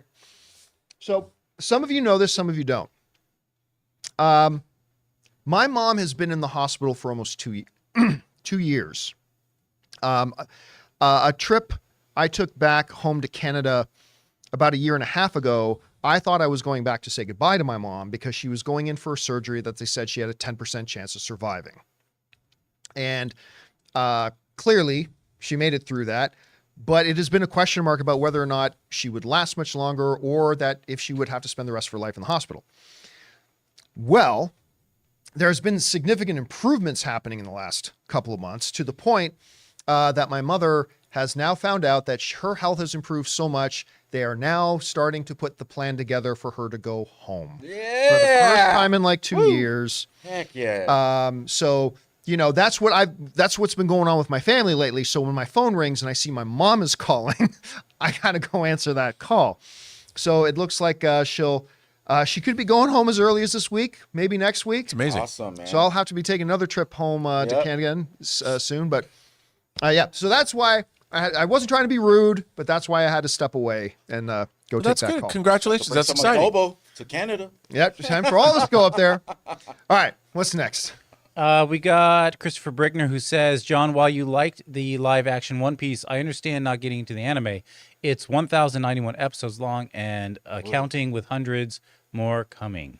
Okay, so because I like the live action one so much, I decided to check out the animated one.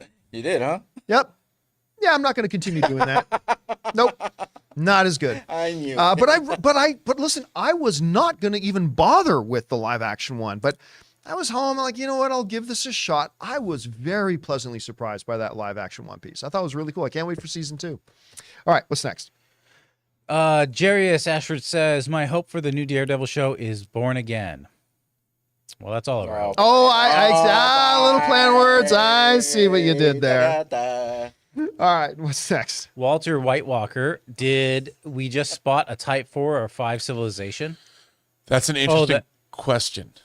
What are we talking about? Yeah. Okay, I think what he's speaking about is that there are our civilization. If you achieve a certain level of development, you're considered a type 1, type 2. So there is a possibility that we have found a planet, an exoplanet that would the level of technology far in advance of ours. That there is a ring built around a planet, an actual structure, if I remember, because I haven't read. Anyway, there might be there's a thing if you build a Dyson sphere or something around a star and enclose it, we might have found something like that. Well, we know that Not a from Dyson Moonfall. sphere. Moonfall taught us that. Well, it's yes, and also the Star Trek episode Relics when they find Mr. Scott because his ship, the Genolan, crashed on a Dyson sphere. But in all seriousness, the James Webb Telescope has blown up all of our thoughts of what the universe is, all kinds of cosmology. But they might have found an exoplanet that has evidence of this. Ooh. I was just on all the news sites this morning. I didn't see anything about that. They don't even report on this stuff because they don't know. Okay. Yeah, they don't care. All right. What's next? And then care. Walter's We follow can't up. get there anyway. It's like, Walter's follow up. This Halo of Galaxies discovery is insane. well, that's not it. Okay, that's a different thing. If you're talking about the mega, that's a mega structure of galaxies. There's many mega structures, but because it's in a halo shape, I don't think. Well, that would mean that a Type 5 civilization is not engineering galaxies. I don't think that's true. You know, Yeah, I think this is that's like the great lack of marketing size. for Halo Season 2, which comes out February 9th. By the way, I just saw the new trailer for that. yeah, I didn't. Oh, I liked it. There's It looked another good. trailer? I really liked the trailer. Oh, I gotta watch it after. Yeah, I thought it looked really good. But there is an exoplanet that might have life. So there you go. Maybe, Thank you. but they don't know. Yeah, Okay. but All right. they do. All right. What's next? Members. Amin says next week I'm going to see Lord of the Rings: Two Towers in concert. Nice. Dude, that's gonna be amazing. I don't know why I have Rob's shot on there. Hang on. There we Saw go. Fellowship. Yeah. Saw Fellowship last year, and it was the greatest thing ever. Literally the best experience. I can't wait for the Battle of Helm's Deep. Guys, again, if you ever have a chance to go to one of these X movie in concerts, they're wonderful. Yeah, they really are. I've gone to several Star Wars ones. Rob and our girls came with us to go see. That was dope, dude. Black That was Panther in so concert awesome. one. The percussionist. Oh, yeah, that that guy dude- was incredible. That dude was a rock star in his own mind, man. And he'd so good. explore the space like cowbell. He would explore the space all over the stage. But seriously, then they just did one for Spider-Man: Far From Home, I think. I saw and the Batman. that you saw the Batman. Yeah, if you ever get a chance to go see one of these, insert name of movie here in concert, go. They're a lot of fun. All right, what's next? Okay, we got Red One Real Talk. Have you heard about Guy Ritchie's next movie, The Ministry of Ungentlemanly Warfare, coming in April? I've seen close to nothing about it with a release so soon. The cast looks fantastic with Cavill, Alan Ritchson, and others starring. I doubt it's going to come out in April. I doubt it is because again, there's been nothing out there whatsoever. Guy Ritchie, he's got Argyle coming. Or No, is that that's, Matthew Vaughn. That's Matthew Vaughn. but Guy Ritchie is low key one of my favorite directors. And he's been banging him out. Yeah, I mean, He went to even Pound Town. that Operation Fortune he put out that nobody saw. I still haven't, and I want to. I had a lot. Hugh Grant is great in it. Jason Statham, I really like that. I don't care what anybody says. I even like his King Arthur movie, Oh, King Arthur is the one best. he What are did you with talking Charlie about? Hunnam. What are you talking about? That's And also he made that movie, it was the Covenant that came out about the interpreter in Yep. Afghanistan. He did that, which is totally different. Of course, he did the Aladdin movie, and then his great ones: Lock, Stock, and Two Smoking Barrels, Snatch, one of my top 20 favorite movies of all time. He is just low key one of my favorite directors. So I'm looking forward to it, but I'm doubting it's going to come out in April, but we'll see. All right, what's next? Zen Quantum writes, in my honest opinion, the DCEU's legacy will be that of a big swing at a grown-up superhero universe in reaction to Marvel's success, and the fact that they were reactive to looking at someone else's test paper instead of proactive and doing their own thing, and that's why it faltered. Yeah, listen, I think at the end of the day, it's going to be like what Chris Carr would say, death by a thousand cuts. There was really no one button that got pushed that ruined everything. It was a million little decisions from, rushing time schedules, trying to mimic the MCU to they went too far. Like, I get it. You want to make your cinematic universe distinct from what the other guys are doing. But there is such thing as going too far one way and swinging the pendulum too much. And while I loved Man of Steel, I thought it was a great modern telling of Superman. And what would this guy be like who's trying to figure out what the hell he is? All he knows is that he's not from Earth. That's it. Think about that in the real world. You found out that you were something you would think considered unimaginable. And now and your dad died, regardless of the mechanism. Your dad died being committed to your identity has to be kept secret because the world's not ready for you and you're not ready for how the world's going to react to you. And now he's now this nomad just traveling the world trying to find out what is his purpose. Like, who is he? Why is he here? That required a little bit of a darker tone, I think. But to Rob's point and a lot of you guys' point, it just went too far that way. They forgot to inject joy into it, the adventure into it. They had to have some of that to go along with the darker tones, I think. And but again, it's death by a thousand cuts. It was no one thing. All right, what's next? Callum says, "Hey crew, another Jurassic movie is confirmed to be coming. Do you think they'll bring back the same cast or change it up for a new trilogy?" Well, I mean, it's funny because you say that. I got text messages from a few people mentioning something like that. I haven't read the stories yet, but Bryce Dallas Howard you remember we did a story on this a couple of months ago where she said, oh, there'll be more Jurassic movies. It's just not going to be with us, right? It's going to be a new thing. So I have not read the current stories. Maybe that contradicts it. Maybe it supports it, but obviously we'll have more to talk about tomorrow. All right, what's next? Jay Superboy says, "Hey, John, so I know you don't do X actor, X role, but I saw on my feed the other day of an interesting pick how you'd feel if Star Trek's Ethan Peck played James Gunn's Batman, probably be a more cold, analytical Batman, keep it filthy." I don't know who Ethan Peck is. That the guy who played Spock? He plays Spock. That's only if he acted that way. Like, he's not Spock. He could play. Remember, Batman don't anyway. confuse the actor with the role they're playing. Yeah. I don't see that as a good fit at all. I like the job that dude does as Spock. But I don't see that as a good fit myself personally. All right, what's next? All right. Mighty Tank 1 says, with the tough times ahead for AMC, could we see a scenario where the studios collectively bail them out? Studios need theaters as the day and date model hasn't worked. So we talked the other day about how the AMC stock hit a record low and all this kind of stuff. It's the same discussion we had during the pandemic. I do believe that if AMC theaters was on the brink of going under, see, a lot of people, again, who don't think things through, I got a lot of comments from people saying, oh, just somebody will buy them out. If AMC is about to go under, who's going to buy out AMC theater? Well, Netflix. Netflix don't want to be in the movie exhibition business because it is not a profitable business. It is a razor-thin margin business that they know nothing about. Well, then Regal's just coming out of bankruptcy. They ain't going to buy AMC theaters. Like, everybody just think they have the cricket. Oh, just somebody will buy them. It's no big.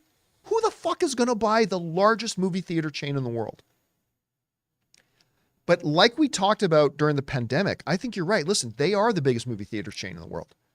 The studios need them almost as much as AMC needs the studios. And if AMC were to suddenly go under, Rob, if AMC screens were suddenly to go dark, it would throw the studios into complete disarray. Oh. So I can totally see a scenario that if Adam Aaron finishes the job and just runs them out of life, I can totally see a situation where Disney, Warner Brothers, and NBC Universal, hell, even Lionsgate, where all of them get together and say, we got to bail them out because we can't do our business if they're not in business. I don't know. What do you think? I don't know if they would all get together and bail them up. Somebody would have to do that because, look, in a way, the studios, this day and date thing that Warner Brothers did that under AT&T, that was a huge mistake. Massive. And we're still trying to recover from that. This idea that movies don't have to go theatrically and all that is such a ridiculous notion. And I still think they're trying to recover. And part of the problem was there's not enough movies now because of the strike. It pushed things back. And luckily, Warner Brothers has now got Kong and Dune 2 coming out in 1 month. Mm-hmm. So good on Warner Brothers. I'm sure the studios are like, and by the way, we're what, 5 weeks away from Dune 2? Can't wait for that. Yeah. So excited. Can't wait for that. And by the way, on the Designing Hollywood podcast last week with Greg Fraser, the cinematographer of Dune 2, he's talks about how he likes the movie more than the first one. He said it's amazing, and he was not on any kind of a promotional tour on this interview. So I was very excited to talk to him about that. So I just think if we lose the movie theaters, the business is irrevocably damaged. And I don't know what they're going to do. It's somebody who's going to have to bail them out. Yeah, Maybe the 'cause streaming- government, like the auto industry, will bail it out. Yeah, streaming ain't making them any money. No, they're not making any money. All right, what's next? Alan says, "Happy Monday, Campea crew. I saw Soul over the weekend, and it was actually really great. I think I will definitely see Turning Red. Probably not Luca. Yeah, I mean, I've already seen Soul, Luca, Turning Red. I will go to the theaters to go watch Turning Red. That is a movie that should have been, I mean, all three of these should have had theatrical releases. I'm glad Disney is giving them the theatrical release now. No one's going to go see them, but I love Turning Red. That movie is so good. And both my wife and I and a couple of friends of ours really want to see it on the big screen. So I think we'll go. We'll probably be the only ones in the theater, but I think we're going to go see that. You know what the thing about Luca is? He lives on the second floor. Oh boy, He lives upstairs from you. Yeah, I think you've seen him before. All right, that's a deep cut. All right, what's next? Sorry. Aaron Epstein says, I know it may not be a big deal, but Aquaman 2 is officially the highest grossing DCEU movie since the first Aquaman. Finally, something made more than Black Adam. Woo! Something cracked the Wow. Black Yeah. Adam 3. What was Black Adam? 384 million or something what- like that? 1.1 Black Adams. By the way, 1.1 Black Adam. I do want to point out that last week after I was on the show last, Hot Toys did announce they're making Black Manta. Ooh. And it lights up. And I'm sure it's going to have one with the mask on and a head. No, they don't have, I mean, Yaya, they don't have a Yaya head sculpt. It's Conway. Just the dome? They might put a head sculpt out, but maybe because of the light up feature, they can't.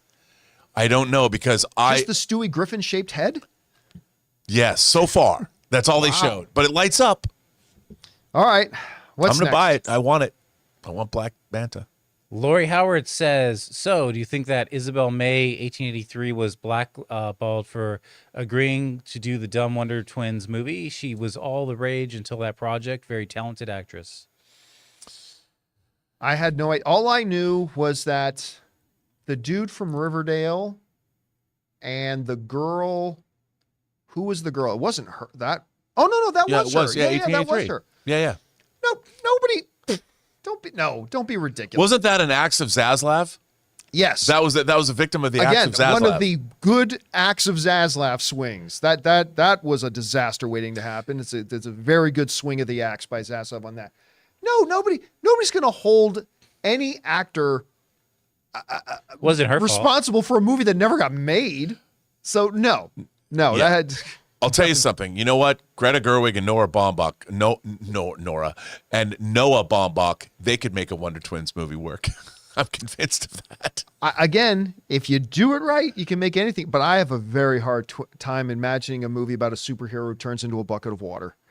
It's very, very tough for me to wrap my head around that one. All right, what's next? Joel Checky says, so Netflix's Avatar series drops next month. Do we think they will drop all episodes at once or break them up? If this show is even just decent, I think it's going to be big for them. This seems like the perfect show to split up, release one a week or two at a time. I don't know. Thoughts? You are 100% correct. And I think because they it's should break Netflix, up. they won't do that. I think they will do the dumb thing, which is to just drop it all at once. Because Netflix is Or they dumb. might do Squid Game it. Or they may Squid Game / Lucifer it / Stranger Things Yeah. season 5 it, which is to break it up into 2 or 3 parts. Now, look, they were smart enough to do that with Arcane. Arcane, I think, released over a span of 3 weeks. I think they dropped a chunk of episodes here, then they waited, then they dropped another chunk of episodes, and it built up momentum. Again, we've been seeing Netflix testing that more and more. If they believe in this Avatar series, this would be a perfect one to experiment with that with. Go 2 episodes at a time or 3 episodes at a time, whatever, but I think they should stagger it out. I don't think they will, but I hope they do. It would be a really good move for them. All right, what's next? Jared Vester says, report is that WB won a bidding war for 28 years later, and I'm calling it now. Cillian Murphy will most certainly star in the movie as he has a deep love for the first film. Didn't make him come back for the second Yeah, he one. wasn't in part 2. I mean, He wasn't even that famous yet. now, of course, they're saying the 2 main brain dudes behind it are doing this again. They went and pitched it. Listen, I'm down for it. I didn't like 28 weeks later nearly as much as 28 days later. It's good though. But I'd be down for 28 years later. I would be down for that. So here's with Warner Brothers. Let's see what they're able to do with it.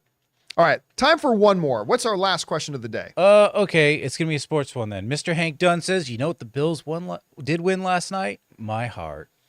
That's all they can seem to win. Oh boy. I mean, listen, they outplayed the Kansas. But I'll tell you what. Sports fan or not, you might have seen the viral videos going around today of Kansas City Chief tight ends Travis Kelce's big brother, who is the Philadelphia All-Pro Hall of Famer, Philadelphia Eagles center, Jason. Did you see these videos? No. Okay, so first of all, see if you can find pictures of this, Jonathan. Uh-huh. So first of all, Jason Kelce, because his Eagles got knocked out last week. So Jason Kelce goes to Buffalo, and he's hanging out in the frigid winter at the tailgate parties with all the Buffalo fans, and he's chugging beers with them and doing all this kind of stuff. But then he broke the internet because he's up in the private booth with his mom, his dad, Taylor Swift is up there. There it is. And as Travis is doing touchdowns, Jason Kelce shirt off, minus 15 degrees, like, and all over the internet. All I saw last night, all over the internet, was memes like, if this man's in your corner, if this guy's got your back, you can take over the world. This is structurally, I died. Someone, I saw this last night. Someone said, this is a Renaissance painting. Look at the structure of this shot. It looks like a Renaissance painting. And like, then he even jumped out of the booth and went in amongst the fans. And even though they're in Buffalo cheering against his brother's team, they loved him. Where's Taylor? She's in there somewhere. She's in that box. She's there. And this Cara Delevingne, I think, is in the white hat there. And Where's she? yeah, Cara Delevingne there. She was in that box and everybody was freaking out. I'll tell you what, if you have not watched, it's the #1 all-time documentary of all time on Amazon. On Amazon TV. And there he is with the Buffalo Bills. He's drinking beer out of a bowling ball. There he is hanging out with the Buffalo fans. But if you have not seen it, it's the #1 documentary of all time on Amazon Prime. It's just called Kelce. And it's about Jason. It's more about Jason than Travis. So Travis is in a lot of it too. If you just cannot watch that documentary and this guy not becoming one of your favorite human beings in the world, he is just such an awesome dude. Like, he is the biggest burly man, bench press a Sherman tank if he needed to. But his wife and his 2 little girls are his world. And they own him, right? And he tells this great, I know I'm going off topic here, but he tells this great story about his first date with his wife. He's on his first date, and she's gorgeous. Kaylee Kelce is gorgeous. But they're on the first date, and she's telling this story. He's like, yeah, he passed out drunk on our first date. And one of the dudes from the Philadelphia Eagles was there in the bar too, literally had to carry him back to his house. And they're like, and then Travis Kelce's like, and she went out with you again? And she goes, yeah, I went out with him again. And they're like, that's how you know you got to keep her. But you, again, watch this documentary. Forget, even if you're not a sports fan, watch this documentary. You will just fall in love with this human being. He is awesome. And of course, him and his brother have the #1 sports podcast in the world. The two of them do a podcast together called New Heights, which is the name of the neighborhood they grew up in. But again, it was just pretty crazy to see. Anyway, thanks for indulging me going off on the thing there. Guys, that'll do it for today's installment of the John Campea Show podcast. Thank you so much for being here, making the show part of your day. By the way, open mic returns today. I'm still have the cough, but I think I'm good enough that I can do an open mic. So we're going to have open mic a little bit later this afternoon. I hope you guys will come back and just hang out as we casually chat about our favorite things in the world again a little bit more. So I hope to see you then. I want to thank, of course, the guys in the room with me. Ray Ora. See you later. Jonathan Voico. See ya. Writer, director, producer, Robert Meyer Burnett. Good day. My name's John Campea. And until next time, my friends, bye-bye.